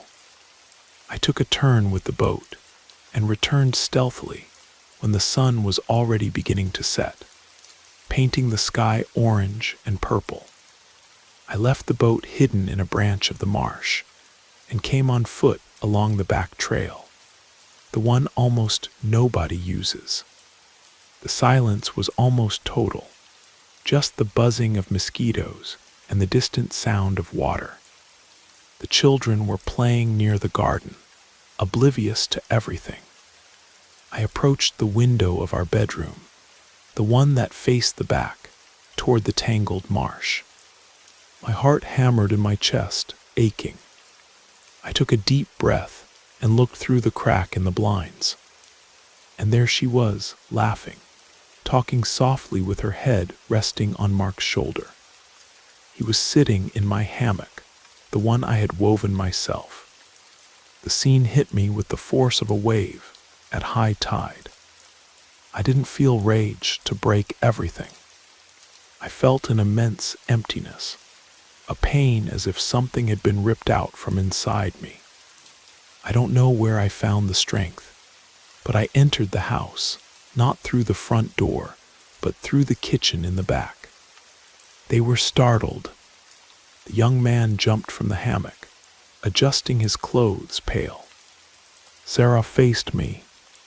Her eyes widened in surprise, then hardened in defiance. I was trembling from head to toe, but my voice came out firm, low, laden with a pain that was consuming me. Get your things, Sarah. Get what's yours and get out of my sight right now. The young man didn't wait for a second order, hurrying out the front door, almost stumbling without looking back. Sarah burst into screaming. She accused me of everything, that I was an absent husband, a brute, ignorant, that I only thought about work, that she felt alone and unhappy in this God-forsaken place, that it was my fault she had sought comfort elsewhere, that I had never truly loved her. She spat venomous words, trying to wound me where she knew it would hurt. Curious how all that unhappiness didn't stop her from wearing the clothes I bought, eating the food I brought, living under the roof I maintained. Just go, Sarah. Just go, I repeated, my voice choked but firm. She began to throw her clothes any which way into a cloth bundle, crying with rage, cursing me nonstop. The noise attracted the children, who came running in from the garden, frightened. Jackson, the older one, grabbed my leg, trembling. Lily began to cry loudly, calling for her mother. Sarah passed by them as if they were invisible, took the bundle, and headed toward the small dock, untied the mooring of an old boat that stayed there, and began to row toward the village against the weak current of the ebbing tide. I stood frozen in the doorway, watching the boat diminish until it disappeared around the river bend. The silence that remained afterward was deafening. I looked at my children clutching me, their little faces wet with tears and confusion. I knelt there on the packed dirt floor of the kitchen, embraced them both tightly, and broke down. I cried for the betrayal, for the destroyed family, for my blindness, for the loneliness that had returned with full force, more bitter than ever. The days that followed were a waking nightmare. Trying to care for two small children, the house, the fishing, all at the same time with a heart in pieces, was an almost impossible task. My Aunt Clara, my father's sister, a woman of few words but immense strength, came as soon as she heard. She lived in a small house closer to the village, but didn't think twice. She arrived with her little bundle, her rosaries, and her firm presence. She didn't ask for details, didn't judge me, just took command of the kitchen, cared for the children with a silent tenderness, mended my nets, and my soul little by little with her simple faith and constant presence. She prayed softly in the corners before sleeping, and the gentle murmur of her prayers was the only thing that brought any peace to that house, laden with sadness. Sarah, as was to be expected, didn't stay quiet. She spread her version of the facts throughout the village. She painted herself as a victim, saying I was a jealous and possessive monster who had expelled her on a whim, that I was violent, I who had never raised a hand to her despite everything. Her parents, who had never really accepted me for being a simple fisherman with no future, came to the riverside to make a scene, shouting, threatening me, saying they would take the children from me. It was Aunt Clara who confronted them on the wooden bridge that gave access to the house. With her frightening calm, she said a few choice words. She spoke of the shame their daughter had made me endure, and told them to mind their own business and leave my family in peace. They left grumbling but didn't return. The children felt an immense absence of their mother. They cried at night, asked about her constantly. Jackson became sullen, lurking in corners. Lily had nightmares. I tried to explain with what patience I had left that their mother had gone to live far away, that she couldn't come back now. Each question was a knife in my chest. Aunt Clara helped, distracted them with stories, with games, but Sarah's absence was a hole in their lives. And it was in this climate of pain, loss, and difficult adaptation that the strange things began to happen for real. It wasn't something sudden, like lightning. It was slow, insidious, like the humidity that gradually stains a wall.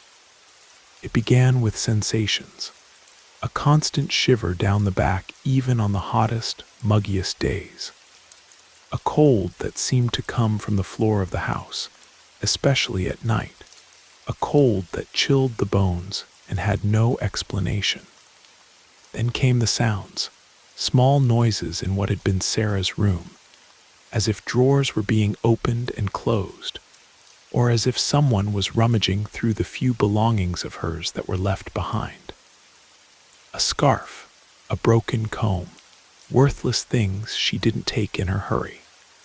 I would go to check, heart in hand, and find nothing out of place.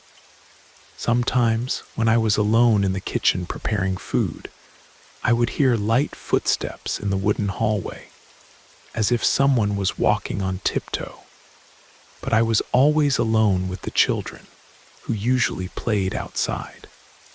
Jackson was the first to say something concrete. He woke up in the middle of the night, cold sweating, and came running to my makeshift bedroom in the living room. "Dad, there's a lady out there near the marsh calling us." "What lady, son?" "It must be a dream." "Go back to sleep. It's not a dream, Dad. She stays there at the water's edge, hidden in the roots. She rocks back and forth and calls softly. It's scary." Lily, even being younger, began to say the same thing a few days later. They described a female figure with long, dark hair, always near the water, with a sadness in her eyes. They said that sometimes she seemed to cry a silent cry that made their bodies freeze. At first, I dismissed it as missing their mother, the fertile imagination of a child frightened by the abrupt change. I would have them say a Lord's Prayer with Aunt Clara. I kept the hallway lantern lit all night, even spending more kerosene. But then I began to hear it too. On a moonless night of profound darkness that only the marsh knows, I woke up startled by a sound that froze my blood. It was a soft, high-pitched, suffering cry. Unmistakably, the cry of a newborn baby. It came from the direction of the marshland, not very far away. I got up slowly, the floorboards creaking under my feet. I went to the living room window that faced the front of the house, the bridge, and the river. I strained my eyes in the darkness. I could see absolutely nothing beyond the twisted forms of the cypress trees and the dark gleam of the still water in the channels. But the crying continued, a thin, persistent lament that seemed to cut through the night. I closed the window with trembling hands, locked the door, felt my heart beating arrhythmically in my chest. I returned to the hammock, but sleep was gone. The crying echoed in my head until the first rays of sun painted the sky. This repeated itself on other nights. Not all, but frequently enough to undermine my sanity. It was always in the dead of night, always coming from the marsh. I walked around with my head down, shoulders heavy. Work on the boat became more difficult. My concentration failed. I began to feel pains in my body that weren't just from physical exertion. Hot stabs in my back that came from nowhere and disappeared into nowhere. Constant headaches, a fatigue that knocked me down even if I had done almost nothing all day. I lost weight. The dark circles became a part of my face. Aunt Clara, with her acute sensitivity, perceived everything. One day, while serving me a plate of fish stew at lunch, she placed her hand on my shoulder and said with a worried voice, "Ethan, my boy, you're not well at all. And it's not just sadness, no. This house seems to have a weight to it, a bad thing hanging in the air. There are nights when I myself wake up with the feeling of having more people in here. And this cold that doesn't leave us. You need to be blessed, son. You need help. It's just fatigue, Auntie. It's a lot for my head. It's not just fatigue, Ethan. I know sadness, and I know bad things. And here there's a bad thing, or at least a sadness so great it's turned into a haunting. You have to do something." I confess that the idea frightened me. I had never been one to believe in these things of healers, of witchcraft. My father was a practical man. He only believed in the work of his hands and the force of the tide. But the desperation was gnawing at me from within. The fear for the children, my own fear. The sensation of losing control of my own house, of my own mind. And there were those strange, almost shameful moments. Sometimes, out of nowhere, I would feel a piercing longing for Sarah, an irrational desire to go after her in the village, to ask her to come back, to forget everything. The image of her smiling would come to my mind, and my heart would tighten. Immediately afterward, the anger and resentment would return forcefully, and I would feel weak, an idiot for still thinking of her after everything. And I realized that it was precisely on those days, when this confusion of feelings attacked me most strongly, that things at home worsened. The baby's cry became more distinct, the children more agitated and fearful, the sensation of invisible presence stronger. Aunt Clara didn't give up on the idea, spoke again with more firmness. "Ethan, listen to your old aunt. On the other side of the river, past the fallen bridge, there lives an old woman. Mrs. Odette is an old resident, knows everything about these plants, these protection prayers. The people around here respect her. They say she knows how to deal with these bad energies, with hauntings, with curses. Go talk with her. What do you have to lose? It can't get worse than it is." I hesitated for days. The image of my skeptical and practical father came to mind, but the image of my frightened children, of my own reflection in the mirror, a man wasting away with anguish, spoke louder. On a cloudy morning, I left Jackson and Lily in the firm care of Aunt Clara and took the boat. I rowed toward the fallen bridge, a place I avoided for being somewhat desolate. The current seemed stronger.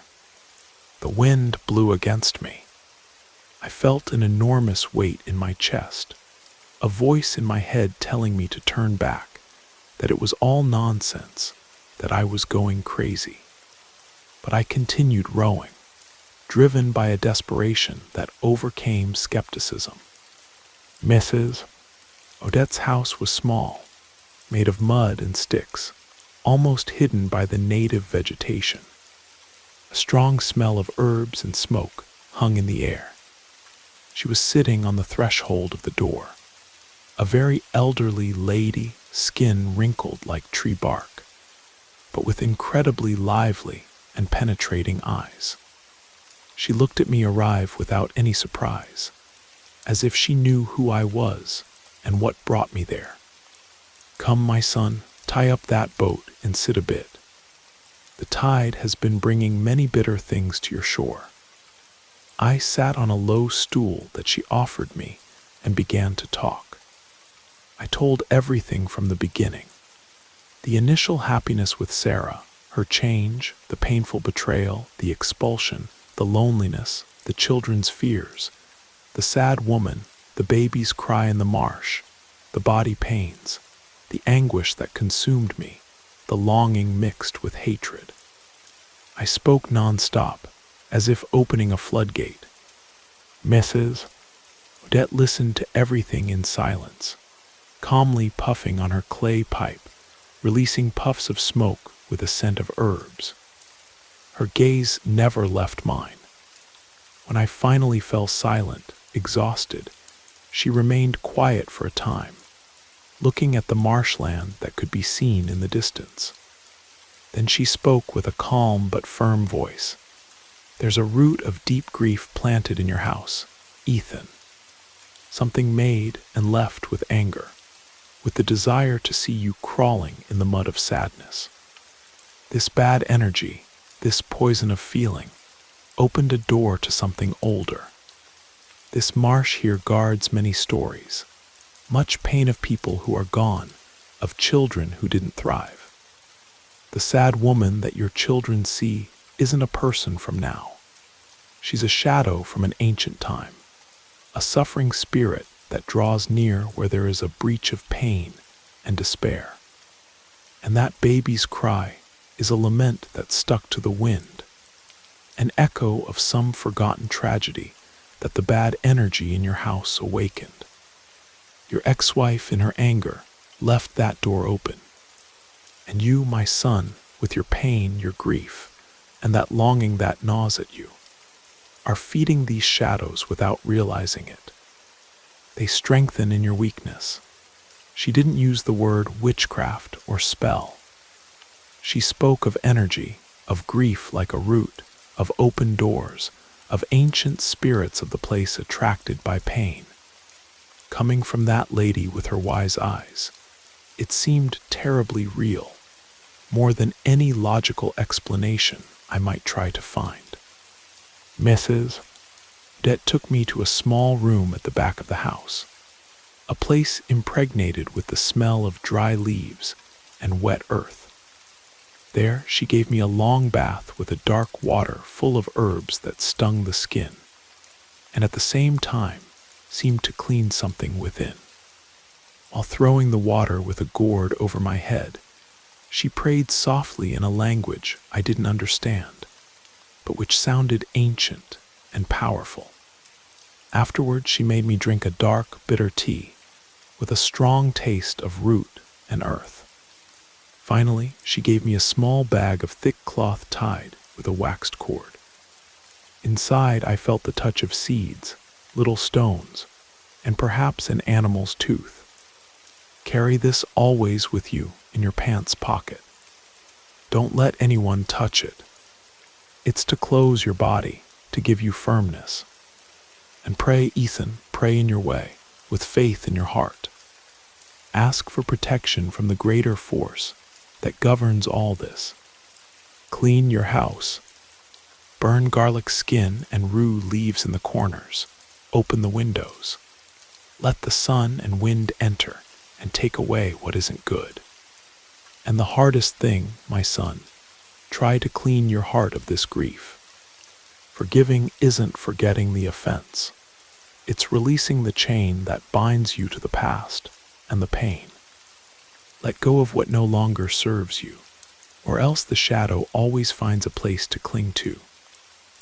I returned home, paddling slowly, feeling an immense tiredness, but with a spark of hope in my chest. I told everything to Aunt Clara, who listened attentively and nodded her head. In the following days, we did everything that Mrs. Odette ordered. We fumigated the house with the indicated herbs, the strong smell impregnating everything. I opened all the windows, let the strong midday sun enter and sweep away the shadows. Aunt Clara intensified her prayers, placed a glass with water and coarse salt behind the main door.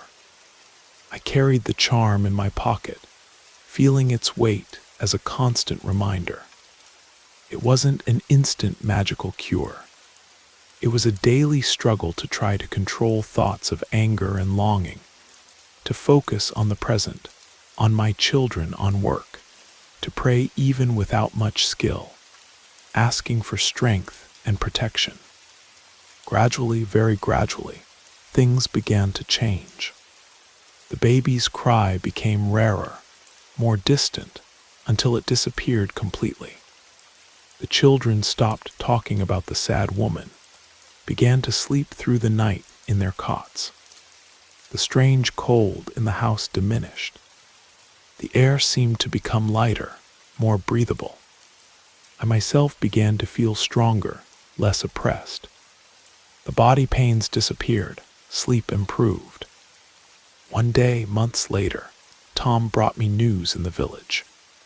He said that Sarah was living as a favor in the house of a distant cousin, in another fishing village. This mark had disappeared from the map as soon as he knew she was expecting his child. He left her alone with nothing. According to Tom, she was in need, too ashamed to ask her family for help. She sent a message through him, a timid request for some money to buy things for the baby that was coming. I felt a whirlwind of emotions, anger, pity, a certain bitter taste of justice done, and immediately afterward, shame for feeling this. I told Aunt Clara, who looked at me with her wise and tired eyes. Life exacts its price, Ethan, but don't rejoice in others' misfortune, for that also attracts bad things. If your heart tells you to help this child, who is not to blame for anything, then help. But don't open the door of your house or your life to her again. What's past is past. The chain that Mrs. Odette helped you break, don't let it be mended again. I followed her advice. I sent some money through Tom, enough for the basics. I did this a few other times when some desperate message arrived, not out of love or guilt, perhaps out of pity, or from knowing that this child would be a sibling to my children. But I never saw her again, never responded to the messages directly. I never let her approach my house, my river shore. The door that closed on that painful day remained closed. Today, life follows its course, like the tide that comes and goes. Jackson is already a young man. He learns quickly the secrets of fishing. He helps me on the boat with pride. Lily is the joy of the house. Talkative, smart, very attached to Aunt Clara, who continues with us, firm as a marsh root, our safe harbor. The house still holds the marks of the past. The memories hurt sometimes. The marshland in front of us remains mysterious, with its nocturnal sounds and its deep shadows. On a very quiet night, if you pay close attention, I still think I hear a distant echo of lament in the breeze. But I've learned not to listen, to focus on the silent prayer that Aunt Clara taught me. The scars of betrayal and fear never disappear completely. They remain in the soul like net, marks on the skin. But I've learned that we can live with them, and that the strength to move forward comes from faith, from the love of those who stayed, from honest work, and from the peace that we struggle to rebuild within our chest. Aunt Clara always says that the greatest protection against any evil is a clean heart, and a clear conscience. And that's what I seek day after day. Here in my corner, listening to the call of the river and the sea, and grateful for having survived the tide of grief.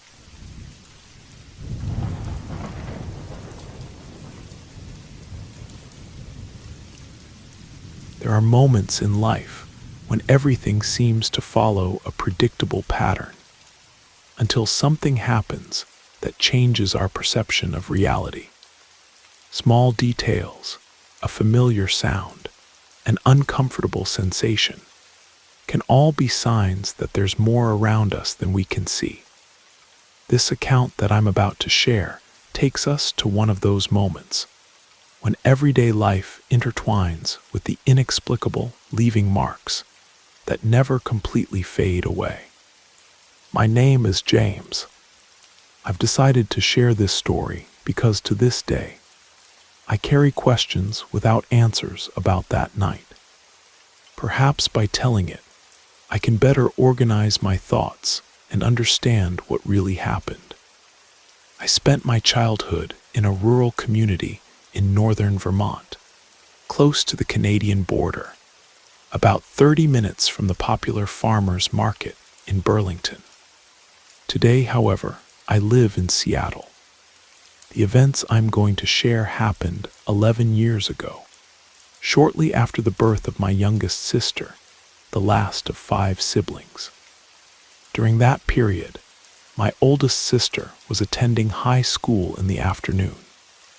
I was just starting middle school, while my twin brothers were in 4th grade of elementary school. Our class schedules were staggered, which allowed us to take turns caring for the newborn and helping our mother, who was still recovering from a complicated delivery. My father always worked in construction and masonry, but the lack of opportunities and low wages in our region forced him to seek work in other states, a necessity that became even more urgent when my mother became pregnant. At the time, he was working in Nebraska, which prevented him from being present for my sister's birth. Due to financial constraints, he could only meet her when she was already 15 days old. During one of his unexpected visits that always brought great joy to all of us. That particular afternoon, my mother, unusually, left the bedroom where she typically stayed with the baby and asked us to go up to the deck we called the lookout to see if my older sister was already returning from school. The idea was to go down to welcome her once we spotted her. While we waited, I heard the unmistakable sound of the front door opening, a unique noise, wood combined with metal that scraped against the floor when opened. I was certain my father had arrived, and overcome with excitement, I ran to the door to confirm. My intention was to be the first to greet him, to help him with his things, a privilege that my brothers and I frequently competed for. However, in our excitement, we overlooked a crucial detail. The baby was alone in the bedroom. We didn't realize this until it was too late. On my way to the door, something made me stop. I had the impression of seeing a dark figure in the yard.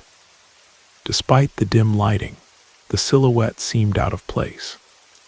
A sudden fear took hold of me, and I ran back to the bedroom with my heart racing. As I entered, I saw my mother arriving hurriedly, as if she had sensed something was wrong. The scene we witnessed was brief, but terrifying. There was a shadowy figure crouched beside the bed where my sister slept, watching her as if observing her carefully. As soon as we entered, the figure turned in our direction. My mother, in a burst of courage, shouted words of rebuke, as we had learned to do in our Christian faith. Our family follows Christianity, but we adopt a different practice regarding baptism. It only happens when a person is old enough to decide for themselves. This contrasts with other religions, where baptism is seen as spiritual protection for babies. In that moment, I heard my mother confront the figure, declaring that it had been clever in luring us away, but that its plans had failed because a greater force was with us. Everything happened in an instant.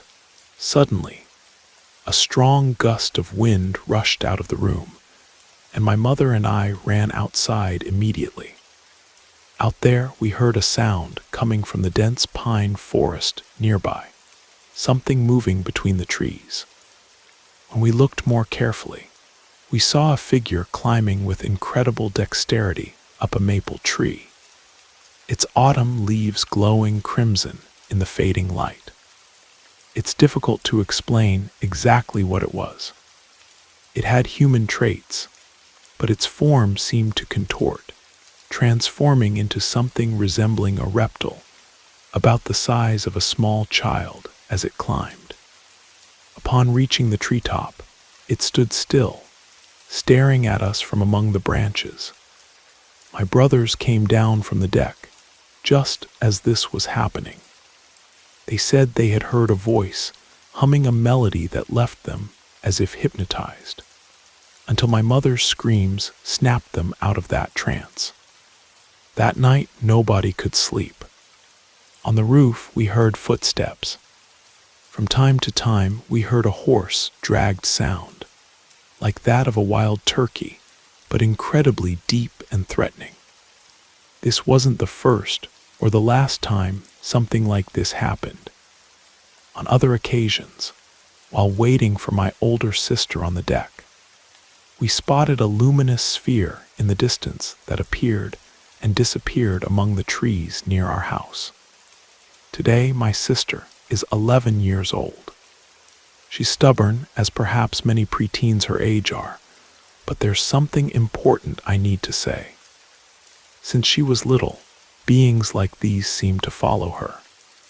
She's had strange encounters, including that of a woman who appears in the house when she's alone, among other situations that, if given the chance, I'll share in the future.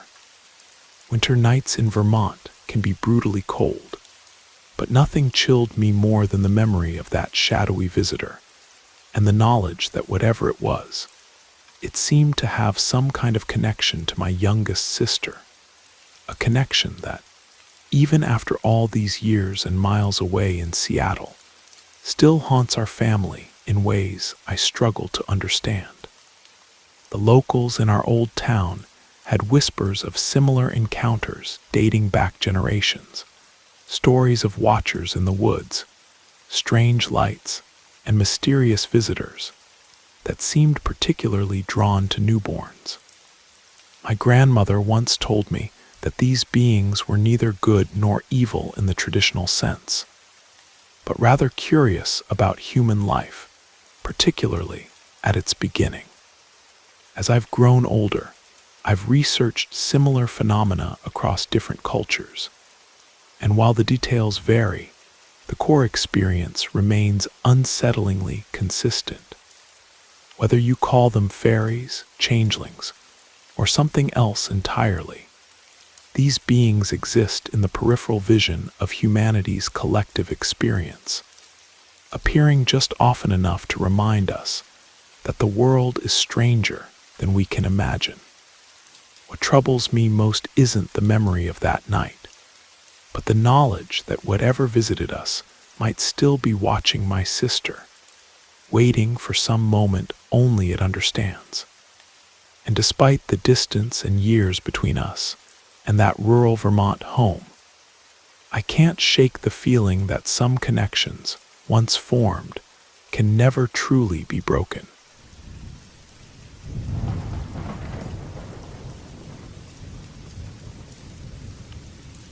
My name is Robert, and there's something I want to share with you today. An episode that happened to me about 25 years ago. When I was 18, my father built a small cabin on the edge of my grandparents' property in a rural town near Lake Michigan. The cabin was quite simple with just 2 rooms. One that combined the living room, kitchen, and dining area, and another that served as a shared bedroom. Though modest, it was perfect for my parents and me. When I turned 7, we moved to a larger house because my mother was expecting another child. This first little cabin became home to Eliza, a woman in her 60s, and her mother, Mrs. Catherine, who must have been over 80. Mrs. Catherine was blind and very dependent. Eliza, who never married, was a seamstress and also a healer of sorts. She performed prayers to ward off frights, treated digestive discomforts, prescribed herbs and homemade remedies. She also identified if someone was suffering from witchcraft and how to get rid of it. I suppose almost everyone has heard of someone with these gifts. My father and I visited my grandmother regularly, he after work, and I after school.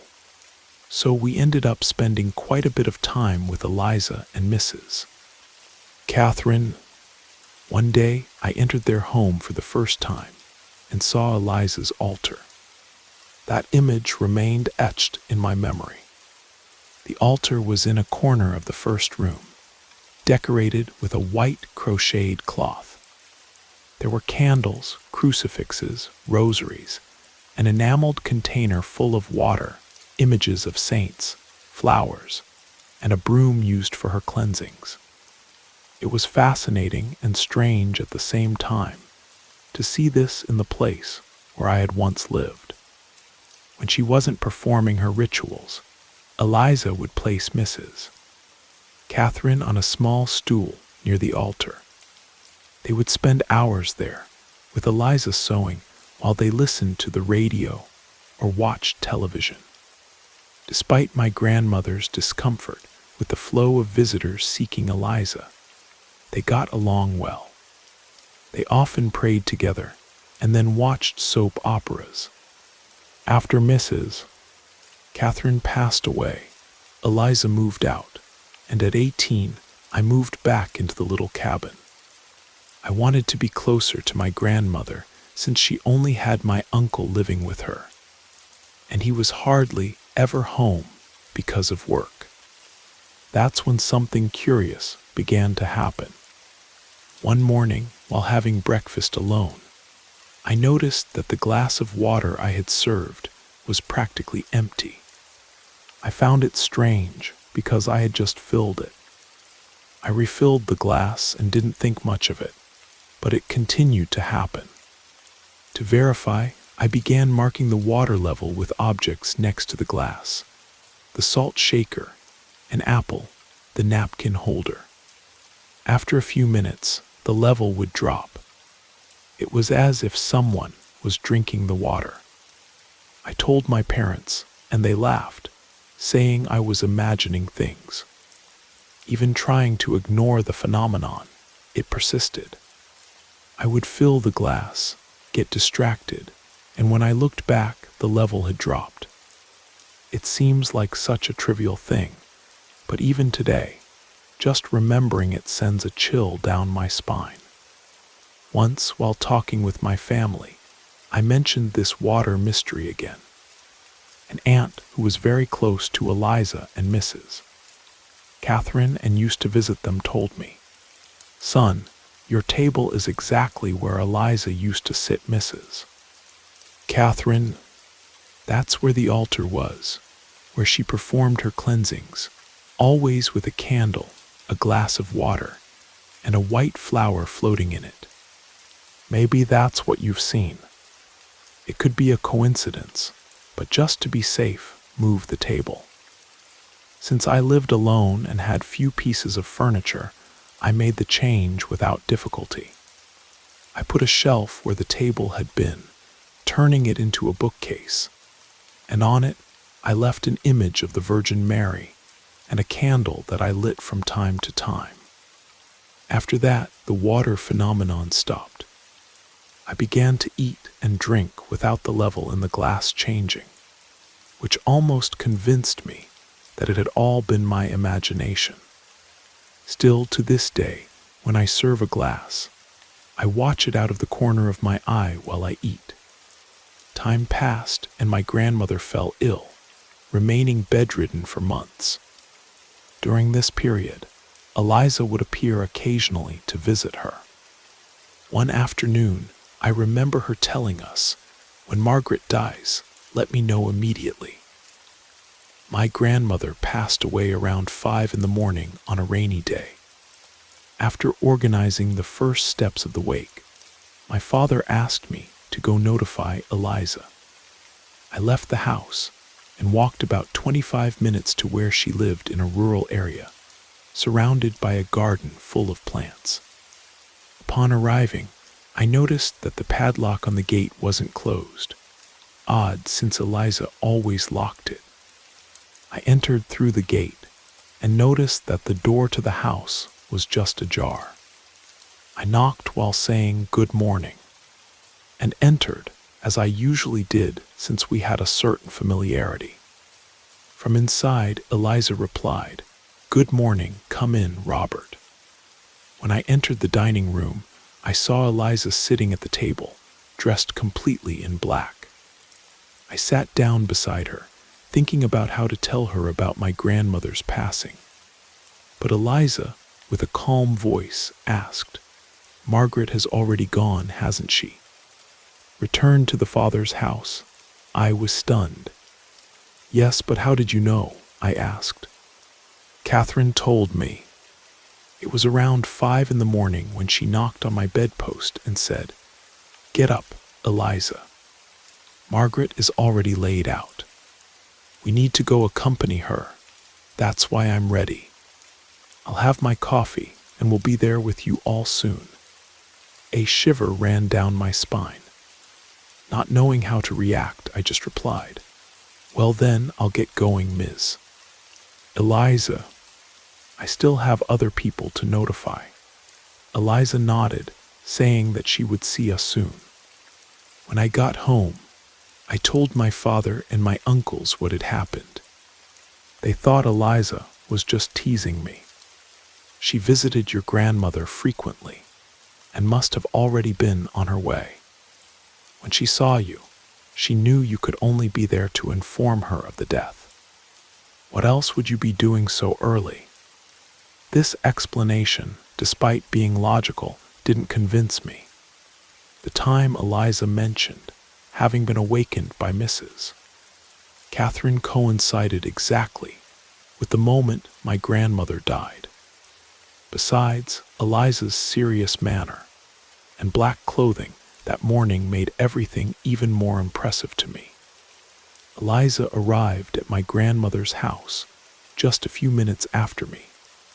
After offering her condolences, she entered the bedroom along with my uncles and parents. There they prayed the first rosary with the body present. Around 11 in the morning, the funeral home employees, known to the family, arrived to begin the embalming and asked everyone to leave the room while they organized their materials. One of them looked at my cousin and me and said, "You need to get the old lady out of the room. The formaldehyde will make her sick." My cousin replied, confused, "What old lady? We've all left. There's no one there." The man insisted, "Of course there is. A lady is sitting in the corner near the window." At that moment, his colleague, who had just left the room, stated that the place was empty and that it was time for them to begin their work. I felt uneasy, but my cousin paid no attention to the comment and asked for my help with other tasks. We ended up setting the matter aside. Among the relatives who arrived throughout the day, my aunt brought her elderly cocker spaniel. Since it wouldn't stop raining, they decided to bring her inside the house so she wouldn't get wet in the yard. During the comings and goings of people at night, an uncle of mine who wasn't a fan of animals commented to the dog's owner while she was talking to me. Your animal is acting strange. I've been to Robert's cabin twice, and she won't leave one corner. She just stares at the wall, only moving her ears and tail. This corner was the same one where Eliza's altar used to be. When my aunt took the dog there for a bath, she noticed that the animal fixed its gaze on the bookshelf. Even after dressing and leaving for the wake, the dog continued to lie on the floor, staring at that spot with her ears back. She called the animal several times, but the dog just growled, frightening her, so she decided to leave her there. Around 8 at night, Eliza asked if someone could take her to her house to change clothes and shower. A neighbor offered. Later, upon returning, he told us something he had felt during the journey. While driving and conversing with Eliza, he noticed a strange sensation, as if there was another person in the back seat. He would peek through the rearview mirror, but couldn't see anything. He tried to ignore it and focused on the conversation, which made him feel calmer. However, upon reaching Eliza's house and seeing her get out of the car, the sensation of being watched suddenly disappeared. While waiting, the neighbor stayed in the vehicle for about 30 minutes. When Eliza returned, he had the quick impression, almost like a glimpse, of seeing an elderly woman accompanying her. The sensation of being watched returned as soon as Eliza entered the car and stayed with him until they reached my grandmother's house. Later, when he related this, a neighbor suggested that it was probably just nerves due to the death of the godmother, and that the rain intensified the heavy atmosphere of the night. The case was dismissed as a suggestion of the mind. Besides these occurrences, the wake proceeded peacefully, or at least without other scares. On the day of the burial, a fine rain was falling, as if the sky was also saying goodbye. Before removing the coffin from the house, my cousin Marion commented, "Grandma didn't like to leave the house, and now, look, even the sky seems to be doing her will." The funeral home employees returned at night to collect their equipment, lamps, cables, and the coffin support. One of them, the one who had seen the old lady in the room, told us, "I spoke a bit with Ms. Eliza at the entrance to the cemetery. I told her that I got a fright in the morning, because the lady I saw in the room looked a lot like my Aunt Benny. And you know what Eliza answered? That maybe it was her, but since the woman has been dead for years, Eliza thinks I'm a child to believe such things." I just smiled, not knowing what to say. Then my aunt, the same one who had suggested I move the table from the corner, commented, "Funny, I thought I saw a lady with her at her mother's grave. But with this rain, I couldn't make it out well. But I noticed she had white braids like Mrs. Catherine's. I don't know. Maybe it was her." Everyone laughed, but that left me terrified. I didn't understand how they could joke about the idea of a spirit being present. After the events of the previous day, I was certain that Mrs. Catherine had been at the wake and the burial of my grandmother. In our town, it's customary to pray the rosary for the soul of the deceased for 9 days, with the participation of family and friends. On the 5th rosary, after everyone had left, my mother mentioned that a relative, Bianca, had been observing the photos and porcelain in my grandmother's china cabinet. Suddenly, she said, "Those ladies who were at the burial." Now looking at this photo, I'm surprised. In it, the old lady looks so frail, so fragile, but at the cemetery, she was standing firmly behind the other lady. My mother replied, "I only saw Eliza." I didn't see the other, older one. But Bianca insisted. Well, I noticed both of them. Both were dressed in black. Even their socks were black. In the photo appeared Eliza and her mother, Mrs. Catherine, along with a cousin who had made his first communion years before. At that moment, my mother became more serious and commented, "Maybe it's true. Maybe Catherine came to fetch Margaret to accompany her." During the rosaries of the first and second month, nothing strange happened. My grandmother's house remained practically empty, and my Uncle Reuben continued to live there so as not to leave it abandoned. I still lived in the little cabin in the yard. In the third month, the rosary happened on a Saturday, so my uncles and cousins arrived the following morning around 9. While I was making pancakes for breakfast, my aunt came to talk to me. "Robert, today I woke up around 5 in the morning hearing voices. I couldn't understand what they were saying. I thought it was Reuben watching TV and went back to sleep. But I soon woke up again, more alert, and realized they were women's voices, as if they were praying.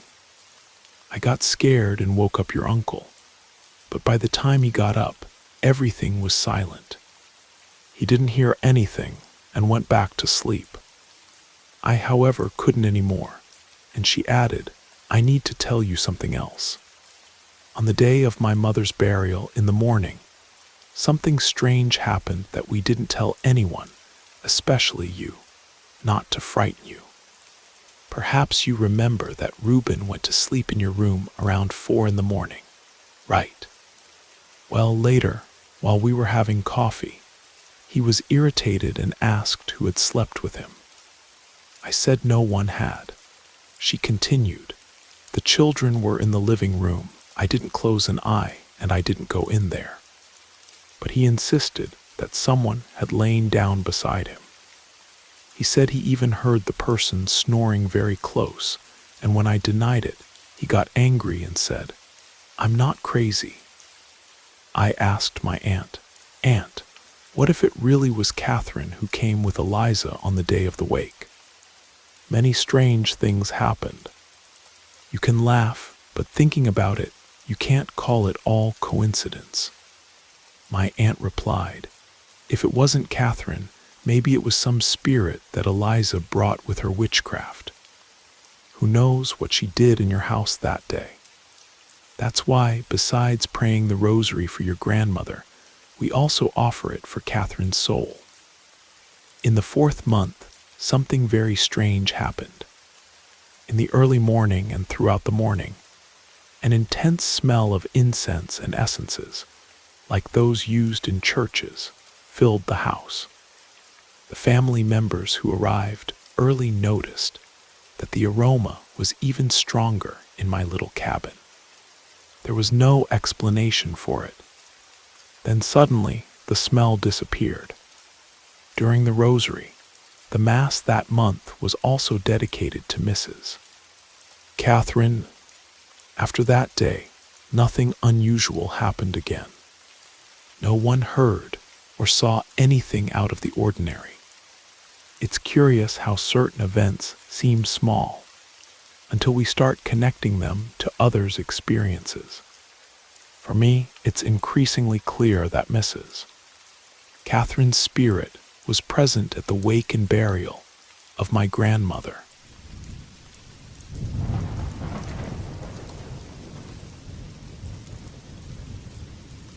If there's one thing I can say for certain, working at a luxury department store is not an experience I'd recommend to anyone. It feels more like a punishment, especially for people like me. Those eccentric neighborhood characters with feminine mannerisms, Rapunzel-style hair, and a spirit that burns like wildfire. And it's not for lack of experience, mind you. I've tried all sorts of jobs. I started at a dive bar, one of those that barely exist anymore. It was demolished as soon as they discovered they were employing a young man with an angelic face and a backside worthy of freshly picked fruit. Over time, I discovered what truly pleased me. And no, it's not what you're thinking. I enjoyed taking care of myself, looking in the mirror and feeling I was the best version of me. Long hair, rosy cheeks, perfectly shaped eyebrows, and nails that caught attention from a distance. When I lost that job, I opened my own beauty salon. I let my hair grow even longer, became a master at applying false eyelashes, and modesty aside, I considered myself better than many of those morning TV stars, full of plastic surgeries and touch-ups. At least I still took pride in being genuine. But then came the worst blow for someone with a light soul like mine. My father, who had been missing in Alaska for decades, reappeared and made a point of giving me the beating of my life. Mind you, it wasn't the first time I'd been hit by a man, but this one marked me. My face burned in a way that felt like it would explode. He said I needed to drop all the sissy stuff and get a real job, or he'd kick me out of the house. If it weren't for my mother, I would have left without thinking twice. She was my safe harbor, my greatest treasure. She begged me to stay and endure that man who, after 20 years of abandonment, decided to return and play head of the family without ever having contributed anything. Back then, fear spoke louder. I'd seen so many young people like me thrown out of their homes for dressing or behaving differently, ending up beaten, sick, or dead under bridges and on roadsides. I did what seemed necessary, cut my hair, removed the nail polish, exchanged my dresses for pants and formal shirts. But the false eyelashes, no one took those from me, not God, not the devil. I filled out forms and went around delivering resumes to stores in that place that was more of a dusty village than a city. Among the few decent establishments was a place called Neiman Marcus, where appearance was almost a religion: neat hair, good perfume, impeccable clothes. The smell inside was a delicious mixture of sweets and new leather. As soon as I left my resume, they pulled me in for an interview to work in the perfume section.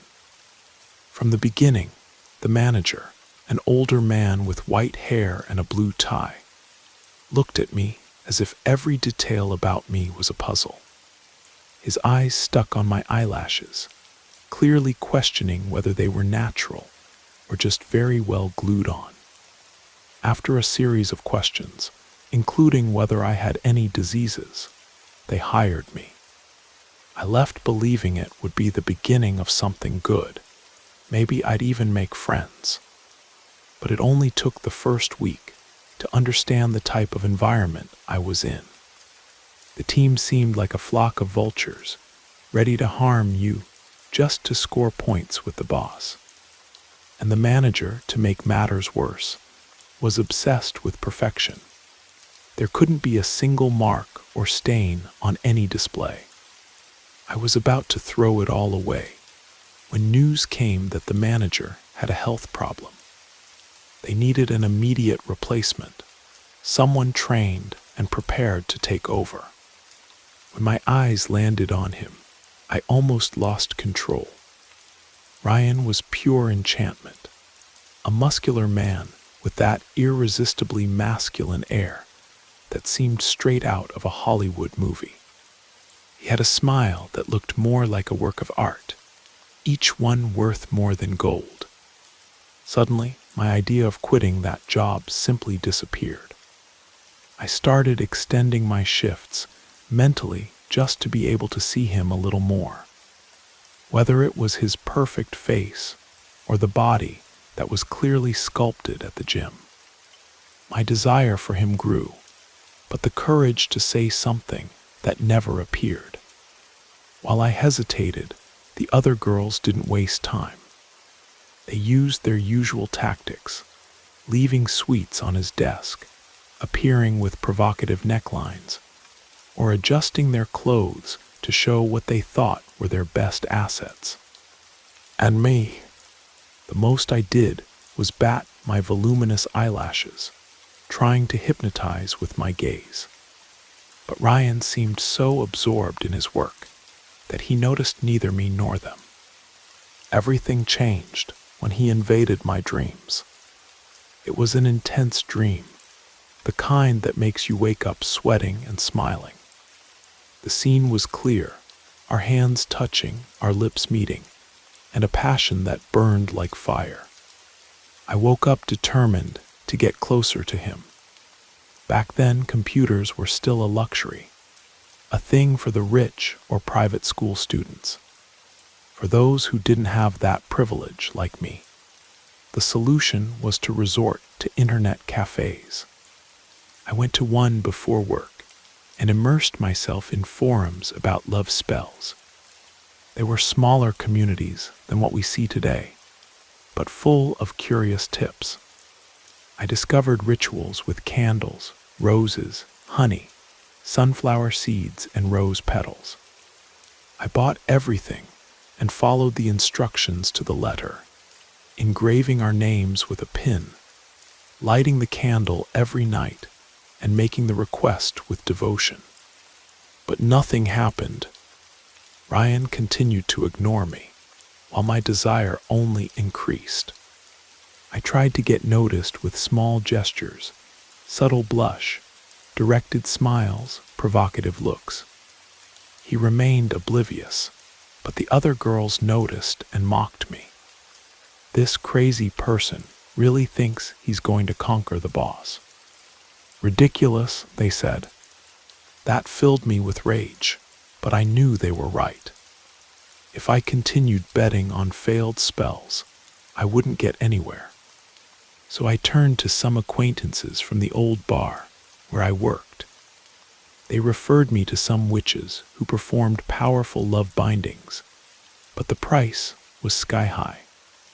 I gathered my savings and paid, thinking that with Ryan's salary, he could fund all my whims in the future. The result? Nothing new.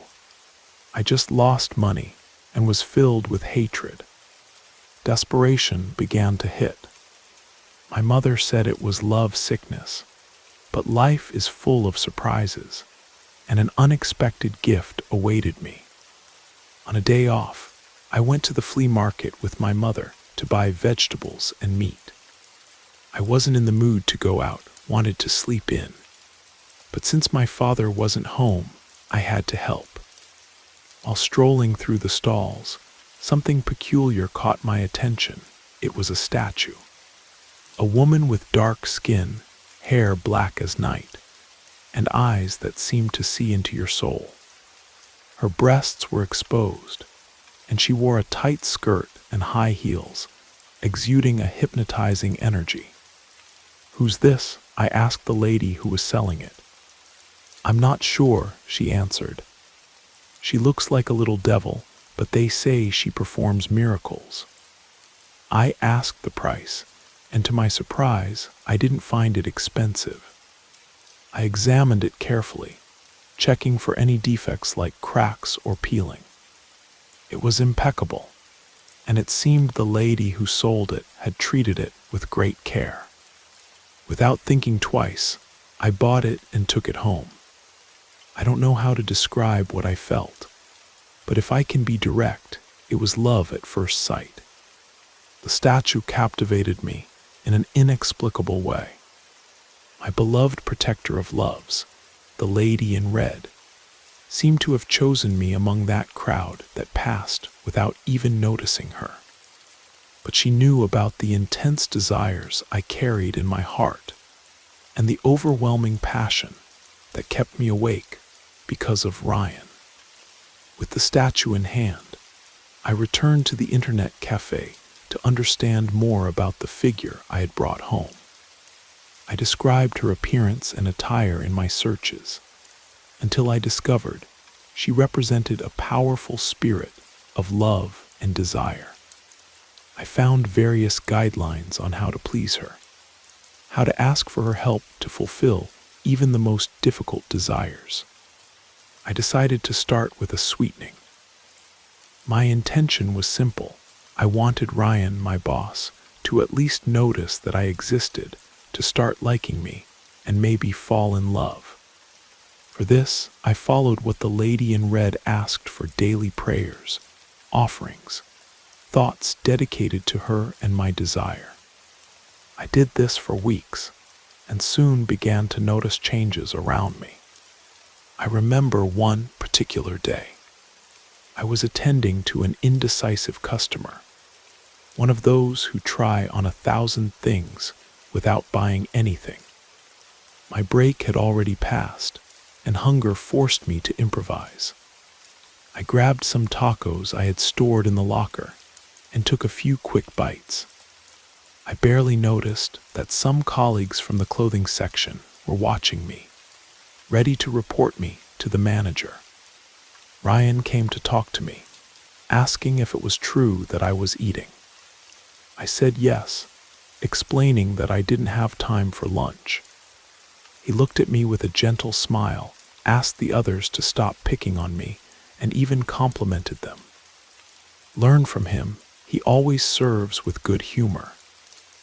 Then he placed his firm hand on my shoulder, gave a few pats, and let me finish my food. That day I returned home with a light heart, almost floating.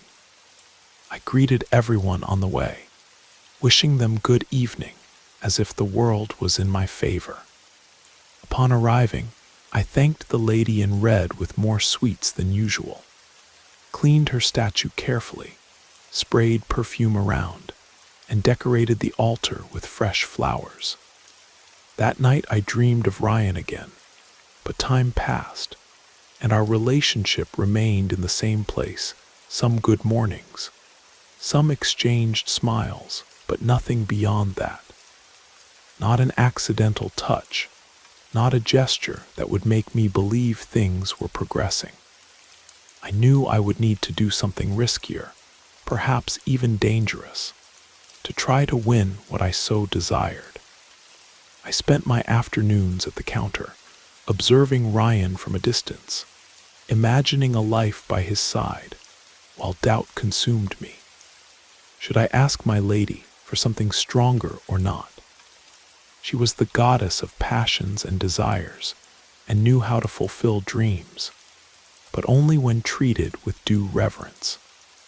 It was on one of those afternoons that a woman entered the store, dazzling and impossible to ignore.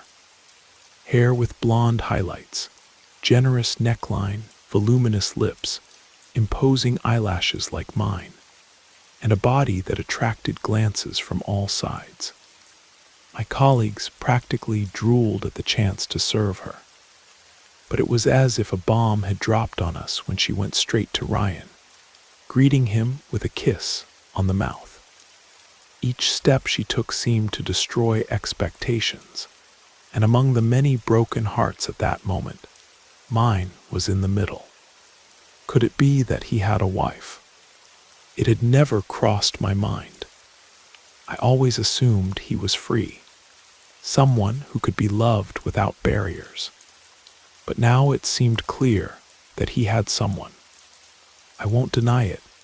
I finished my shift with my heart in pieces and went home with eyes full of tears.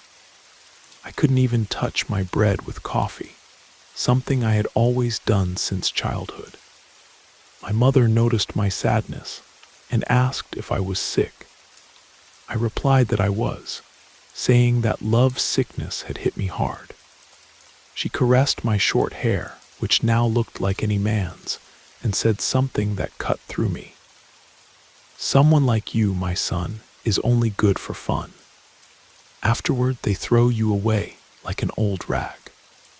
The best thing you can do is take care of yourself, fix yourself up, and find a woman. Inside, my anger boiled.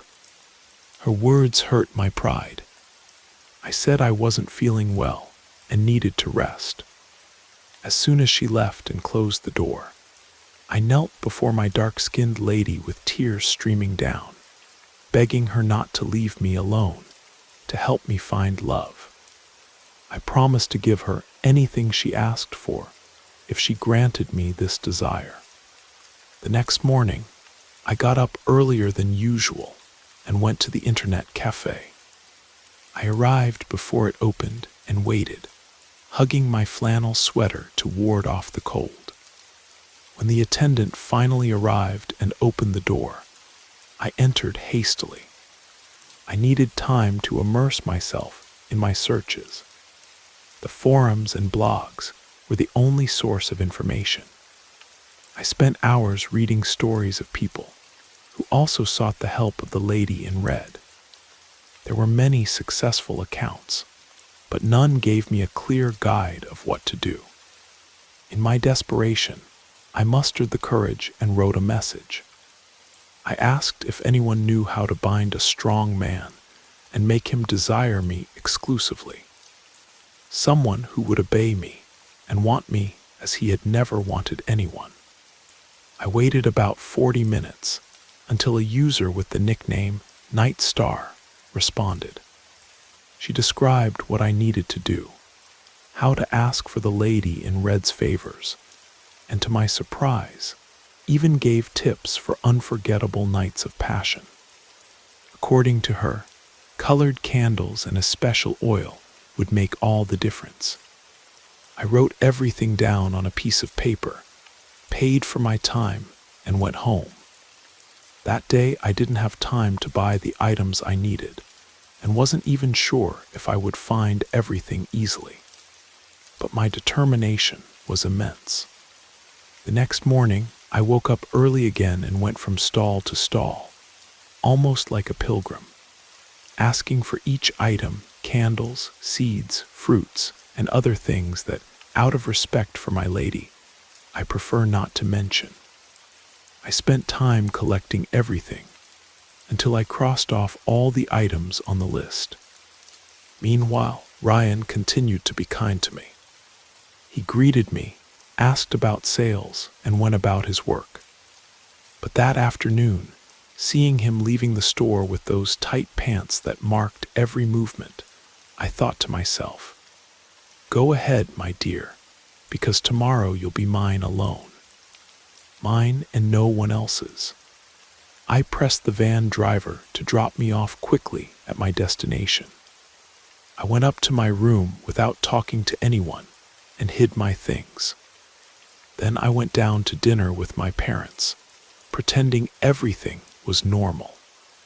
No one noticed or commented on my mood. My mother, when my father was present, hardly said a word, and he never showed the slightest interest in my relationships. I think he avoided hearing what he called nonsense. I said good night, went to my room, and locked the door. I didn't want my mother to enter without warning. Something important about the lady in red's rituals is that for the most powerful requests, you need to allow her to take possession of you.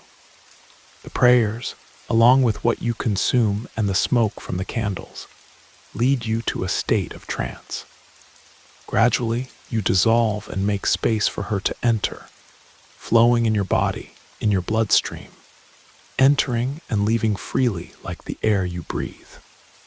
I prayed with devotion and surrendered completely. I knew that from that moment there was no turning back. It was a leap of faith. The only thing I can say is that I felt an enormous force running through my entire body.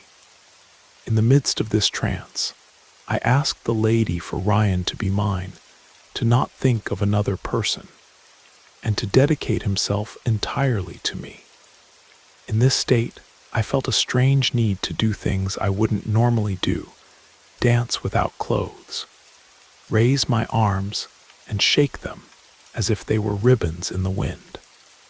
I'm not sure when I blacked out, but I dreamed of her. The lady in red danced in a place surrounded by flames. It wasn't hell because there was no suffering or screams. She danced, swaying her body with a sensuality that accompanied the rhythm of music that seemed from another world. Nothing else happened. I just observed her movements. That vision, however, confirmed to me that she had heard my request and accepted my surrender. My deep and carnal desire had touched her.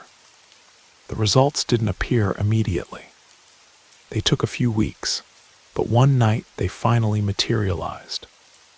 It was inventory day at the store, and as usual, almost all colleagues complained and wanted to leave early. I, on the contrary, stayed until the end to help Ryan. At that time, the perfume section had almost no sales, but that didn't make a difference. The work was monotonous. It was just the two of us. I noticed the fatigue on Ryan's face and offered to get a beer. He was surprised by the suggestion, but accepted. Of course, I bought two. The effect of the alcohol quickly warmed our bodies, and in no time we surrendered. The kiss happened, and with it, everything I had imagined so much. It was the first night of something that would turn into a romance. After that, we took advantage of every opportunity to hide in the bathroom or any other place that could be locked. For the first 3 months, everything was incredible. I lit 2 or 3 candles a week, always asking for passion and desire. The sex was the best I had ever experienced. My body shuddered every time he touched me, his strong arms holding me firmly. Despite being rough, Ryan never hurt me. They were truly unique moments. But as time passed, I began to feel that all that intensity was wearing me down. The gossip in the store didn't take long to appear. They said the manager was gay, that I had bewitched him with some kind of magic. At first, Ryan thought it better to keep our encounters secret, but it was always he who came looking for me, eager for any place where we could be alone. On the day he finally confessed he was in love with me, I didn't feel the joy I imagined. I think what really attracted me to him was the difficulty of capturing his attention. I liked Ryan and could even say I loved him, but I realized his feelings were much deeper than I expected. After that, our encounters at the store were no longer enough. He began to seek me out outside of work, offering rides home, although he frequently took another route. Ryan treated me with delicacy, but maintained his firm and dominant manner.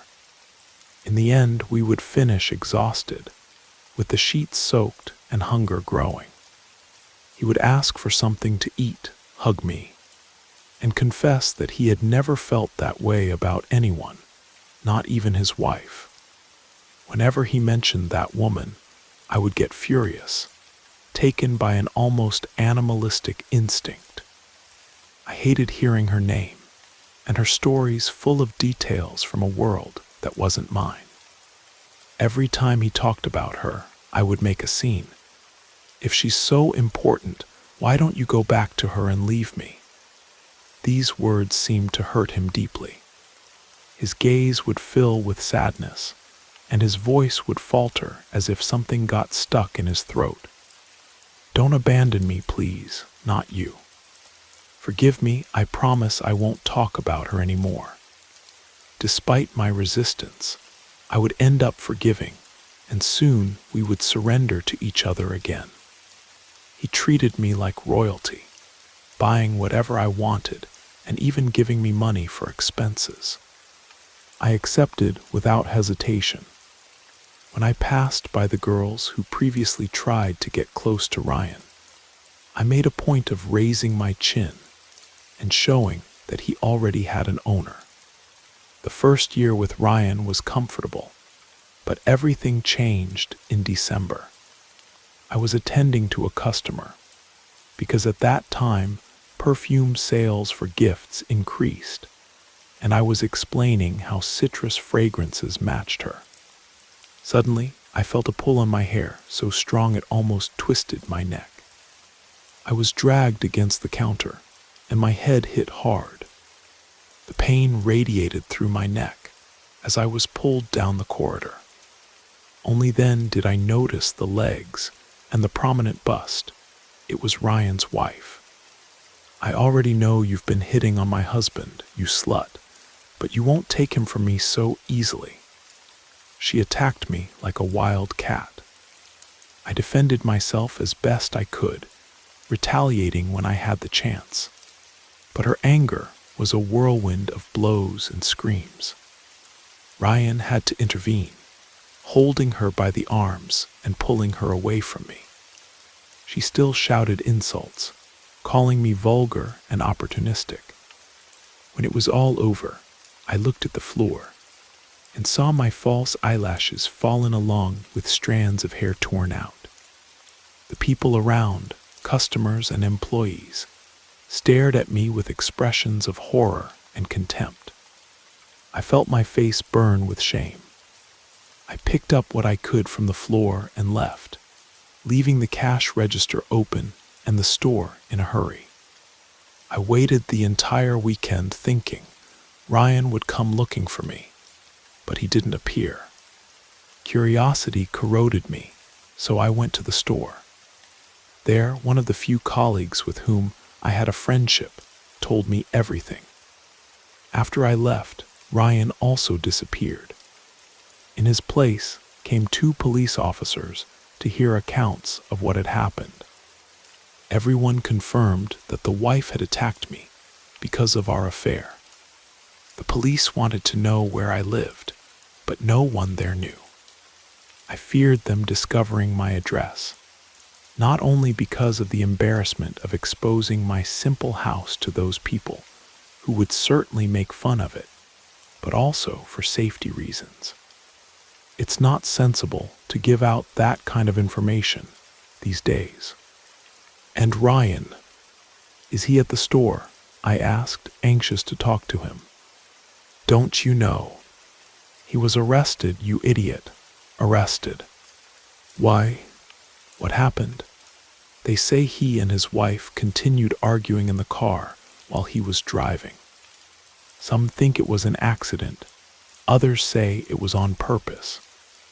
All I know is that the door on her side opened, and she was thrown out. The car ran over her, and she died on the spot. That's why the police took the manager. Look, I don't like to get involved, but everyone here knew about you too. We're not stupid. Maybe he, poor thing. Of course I would go. I took a taxi with the little money I had and went to visit him. I managed to enter since it seemed no one else was looking for him. When I saw him, Ryan was unrecognizable, thin, haggard, with a gaze that seemed empty.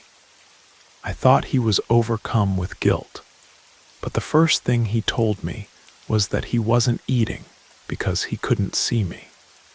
He tried to hug me, but the police prevented him. His behavior was frightening. He seemed like a man on the brink of madness, repeating like a mantra that he loved me, that I was his reason for living, and begging in tears for me to visit him every day. I was very scared. There was still a remnant of passion for him inside me, memories of the intense moments we spent together. That's why I started visiting him 3 times a week. Ryan faced the murder trial brought by his wife's family and ended up convicted. With much effort, they managed to reduce the sentence to 8 years. His parents stood by him the whole time. Whenever I went to visit him and met his mother, I felt her gaze laden with rancor, which began to deeply bother me. I ended up changing jobs and went to work at a unisex beauty salon where I felt good. It was there that I met William, a man with an easy smile and irresistible lips. We talked about anything, and soon we began to get closer. It wasn't with bad intentions, but gradually I began to forget about visiting Ryan. He would send messages through his cousins or father asking me to visit him, and I would go. But increasingly, his insistence on saying he loved me wore me down. Our relationship had been what it was. We had lived good moments, but it was time to move on. When my relationship with William became more serious, I stopped visiting Ryan. Time passed, and he disappeared from my life. I only heard about him again when his mother appeared at the salon where I worked. She was completely out of control, crying and sobbing. She told me Ryan had taken his own life in prison, that he asked about me every day, and that knowing I wouldn't come, he refused to see anyone else.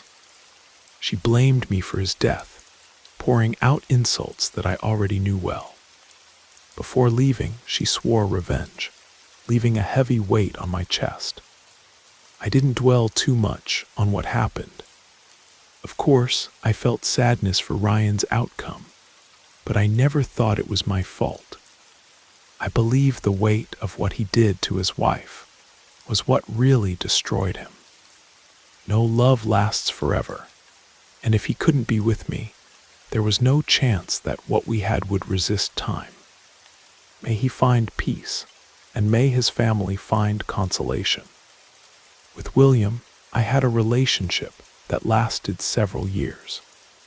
For a time, I thought he was the right man, but like everything in life, we also came to an end. Today, I own my own unisex beauty salon and work for myself. The lady in red still occupies a place on my altar because she continues to fulfill my desires, whether they are for love or pleasure. I say with all sincerity, her generosity is incomparable. She and I are inseparable in body and soul. Men come and go in my life, but the lady in red remains. I know I will be loyal to her until the end of my days.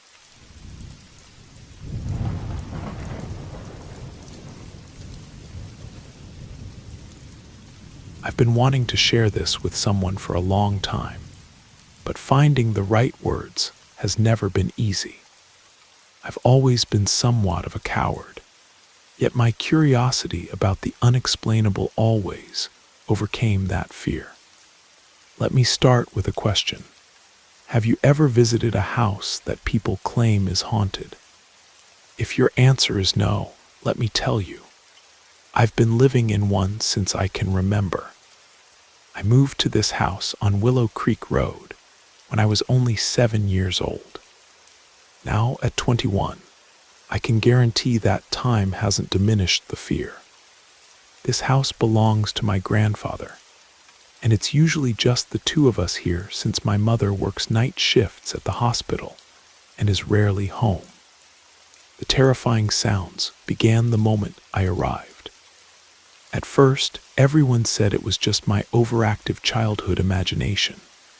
But I know what I heard: furniture being dragged across the floor, dishes breaking by themselves, doors slamming without explanation, footsteps echoing on the wooden floors above, knocking coming from inside the walls, and shadows appearing in corners.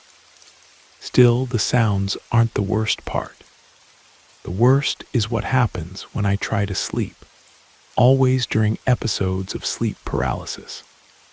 I see a woman.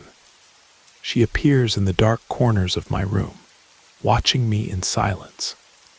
Sometimes she laughs, revealing yellow, rotten teeth as if they've never been brushed. Other times she curses at me with a voice filled with hatred. She always wears a wide-brimmed red hat that covers her eyes, as if she wants to hide them from me. For a long time, I thought it was just a bad dream, but something happened a few months ago that completely changed my perspective. It was an autumn day when I arrived home later than usual, around 5 in the afternoon, because I'd stayed behind talking with friends after class. Everything seemed normal. I unlocked the front door and heard footsteps going up the stairs.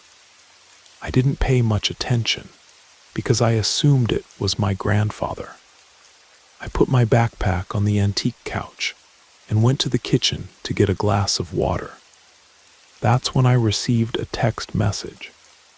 It was from my grandfather, letting me know he was still at his friend's cabin by the lake and would be late getting home. He suggested I make myself something to eat. In that moment, I froze. If my grandfather wasn't home, who had gone up the stairs? My first thought was that it could be an intruder. I hurried upstairs to check, but found no one. The silence up there was oppressive, the kind that seems to fill your head with a constant buzzing. Even with the feeling that something was watching me, I tried not to think about it too much. I decided to go to my room and rest. When I opened my bedroom door, there she was, the woman I always saw in my dreams, standing beside my bed. I became completely immobile, unable to react. Her smile was exactly as I remembered it, wide, grotesque, impossibly inhuman. She wouldn't take her eyes off me, and my chest tightened with fear. Then something horrifying happened. Her mouth began to open wider and wider, far beyond what should be physically possible. It looked like her jaw was about to break. It's an indescribable kind of terror that makes you believe you're going to die right there, because your heart simply can't take it. I tried to scream, but my voice wouldn't come out. I felt tears streaming down my face as I trembled, paralyzed. And then, without moving her lips, I heard her voice as if it were inside my own mind. "Your time hasn't come yet." The voice was deep, ice cold, and seemed to echo inside my mind as if it were my own. It was at that moment that my body finally reacted. I managed to move and ran, descending the stairs so quickly that I nearly fell, and fled the house without daring to look back. I went straight to a friend's apartment in the next building. I arrived completely out of breath, ringing the doorbell frantically. His roommate opened the door and, without questioning, let me in. After I managed to catch my breath, I explained what had happened. Several hours passed until my mother and grandfather appeared to pick me up. I didn't tell them everything I had seen, but my mother noticed something was very wrong with me. When we returned to the house, all three of us witnessed something strange. A figure was watching us through the window of my grandfather's study. My mother was the first to enter to investigate. She searched every corner but found no one. When we were allowed to enter, we faced complete chaos. Everything was out of place. Bookshelves toppled over, dishes broken, light bulbs shattered. It was a frightening scene. That night I couldn't sleep alone. I spent the night in my mother's room, unable to bear the thought of returning to mine. Since then, the sleep paralysis has almost disappeared, but the fear remains. The dread that that woman might return with her grotesque, unnatural smile still haunts me. Something about this house holds secrets that go beyond what I can understand.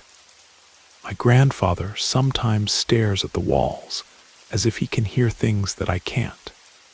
And there are rooms in the basement he never lets me enter. Old photographs show people I don't recognize standing in our garden, their faces blurred beyond recognition. Last week I found a small red hat, just like hers, tucked away in a box of my grandfather's old things. When I asked him about it, his hands trembled and he told me never to mention it again. I don't know how much longer I can stay in this house on Willow Creek Road, but something tells me that even if I leave, whatever lives in these walls might follow me.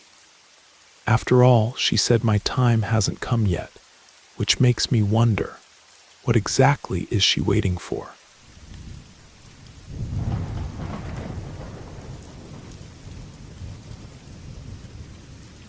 I'm writing these lines while thinking about my grandfather, who we all knew as Baker Jim. I'm from a small town in Maine, and this story revolves around something deeply unsettling that happened to my grandfather in his youth.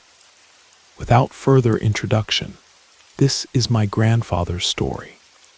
Today, my grandfather runs a small bakery downtown, but in his younger days, he was known for his delivery service. He would drive his truck filled with fresh bread, pastries, and other baked goods to the remote communities scattered across our county. He'd leave before dawn to ensure that families had fresh bread for their breakfast tables. His reliability and kindness made him a beloved figure throughout the region. On a foggy October night in the late 70s, he prepared for his deliveries as usual. Back then, he didn't travel alone. My uncle, who was just 16 at the time, accompanied him on these journeys. They crossed the old Mercy Bridge, connecting our town to the rural communities beyond. Just after descending from the bridge, my grandfather spotted an elderly woman standing by the roadside, shrouded in fog. Moved by his natural generosity, he couldn't leave her there vulnerable in the cold mist. He pulled over, rolled down his window, and offered her a ride. The woman accepted and climbed into the vehicle. When my grandfather asked where she was headed, she mentioned an address that was along his delivery route, so they continued on their way without issue. However, things began to change when my uncle noticed a peculiar smell in the air. It was a distinct aroma reminiscent of burning pine and something metallic, unusual and out of context. Feeling uncomfortable, he asked my grandfather if he could move to the back of the truck, which had been modified for the rough country roads. My grandfather pulled over and allowed him to change seats. As they continued their journey, my grandfather maintained a casual conversation with the elderly woman. Being naturally chatty, he began asking how she was doing and why she was out alone so late. Suddenly, he noticed a noise coming from the bag the woman was carrying. It sounded like glass bottles clinking together, caused by the bumps in the road. But he chose not to comment and continued driving. The conversation flowed normally until the woman began mentioning people my grandfather knew. Initially, he didn't find this strange, since he was well known in the area. However, as she listed more names, something began to disturb him. All those people had passed away years ago. Despite the growing unease, he remained silent and focused on the road. Later, the woman began to talk about something even more personal. She recounted the tragic fate of her daughter, who had been the victim of cruel people. The detailed descriptions left my grandfather uncomfortable, both due to the intensity of her words and the growing sensation that something was wrong with this woman. Still trying to show empathy, he responded, "Take it easy, ma'am. Have faith in the Lord. Your daughter must be at peace now, and those who did evil will one day answer for it. God takes care of everything, trust me." The elderly woman thanked my grandfather deeply for his words. Shortly after, they arrived at the address she had mentioned. Before getting out, the woman blessed my grandfather and entered the house. As soon as she walked away, My uncle returned to the front seat with a visibly disturbed expression and asked my grandfather, "Are you okay?" "Why wouldn't I be?" he replied, intrigued. My uncle, noticeably nervous, said, "Because I think that woman was the infamous Widow McGrath, the one who hitchhikes to frighten drivers. They say she causes many accidents on this road." My grandfather, who didn't believe in superstitions, scolded him. "Don't talk like that, boy. Don't be disrespectful." They continued their journey, made their deliveries without incident, and returned home as if nothing had happened. A few days later, during a casual conversation with friends at the local diner, the topic of a recent accident on the same road came up. Someone commented, "I heard it was the Widow McGrath's fault.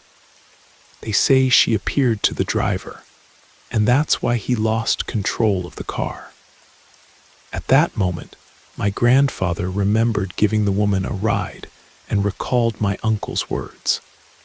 He began to describe the woman he had helped that foggy night, and to his surprise, his friends said the description matched perfectly with that of the Widow McGrath. Some even claimed that people who encountered her ended up having accidents or passed away shortly after. They also mentioned that, according to local legends, sometimes upon reaching her destination, she simply walks through the door and vanishes into the darkness. Although confused, my grandfather decided to return to that community to clarify what had happened. After searching for a while, he found the house, the same door where the elderly woman had entered that night. A woman who appeared to be in her 40s answered. He explained the reason for his visit and described what had happened. The woman listened with sadness and with a weary expression said, "Oh, sir, you've experienced it too." Not understanding, my grandfather asked what she meant. The response was direct and disconcerting. "The woman you're talking about was my mother. She died many years ago. We don't know why her soul cannot rest." My grandfather was in shock. He remembered the stories he had heard and concluded that the woman might still be waiting for justice for her daughter. Feeling helpless, he apologized for the intrusion and left, deep in thought. For days, he couldn't forget the episode and wondered why nothing had happened to him that night. Time passed, and my grandfather continued with his routine. But some months later, while making a delivery alone, he spotted the elderly woman again. She was standing by the roadside, exactly as she had been the first time. This time, recognizing her, he slowed down but mustered his courage and said as he accelerated past her, "I'm sorry, but now that I know who you are, I can't let you in anymore. Don't get into my truck." As he drove away, he glanced in his rearview mirror and swore he saw her not standing by the road anymore, but sitting in his passenger seat, smiling. He blinked and she was gone. And that's how this particular story ended. But it wasn't the last time my grandfather experienced something supernatural. From an early age, he always had an inexplicable connection with the otherworldly. Raised in a farmhouse where the only light came from oil lamps, he and his siblings grew up surrounded by mysterious stories and occurrences. What happened next, how my grandfather's connection to the supernatural deepened, and the night he encountered the Widow McGrath a third time at the abandoned Mercy Lodge by the lake, is a tale even more chilling than this one. But that's a story for another time. I don't expect everyone to believe this account, but I know that after experiencing something like this, it's difficult not to believe in the supernatural. Sometimes the veil between our world and whatever lies beyond is thinner than we'd like to admit.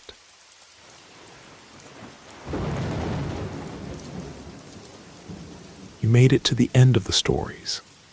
That means it's the perfect time to subscribe so you don't miss future episodes.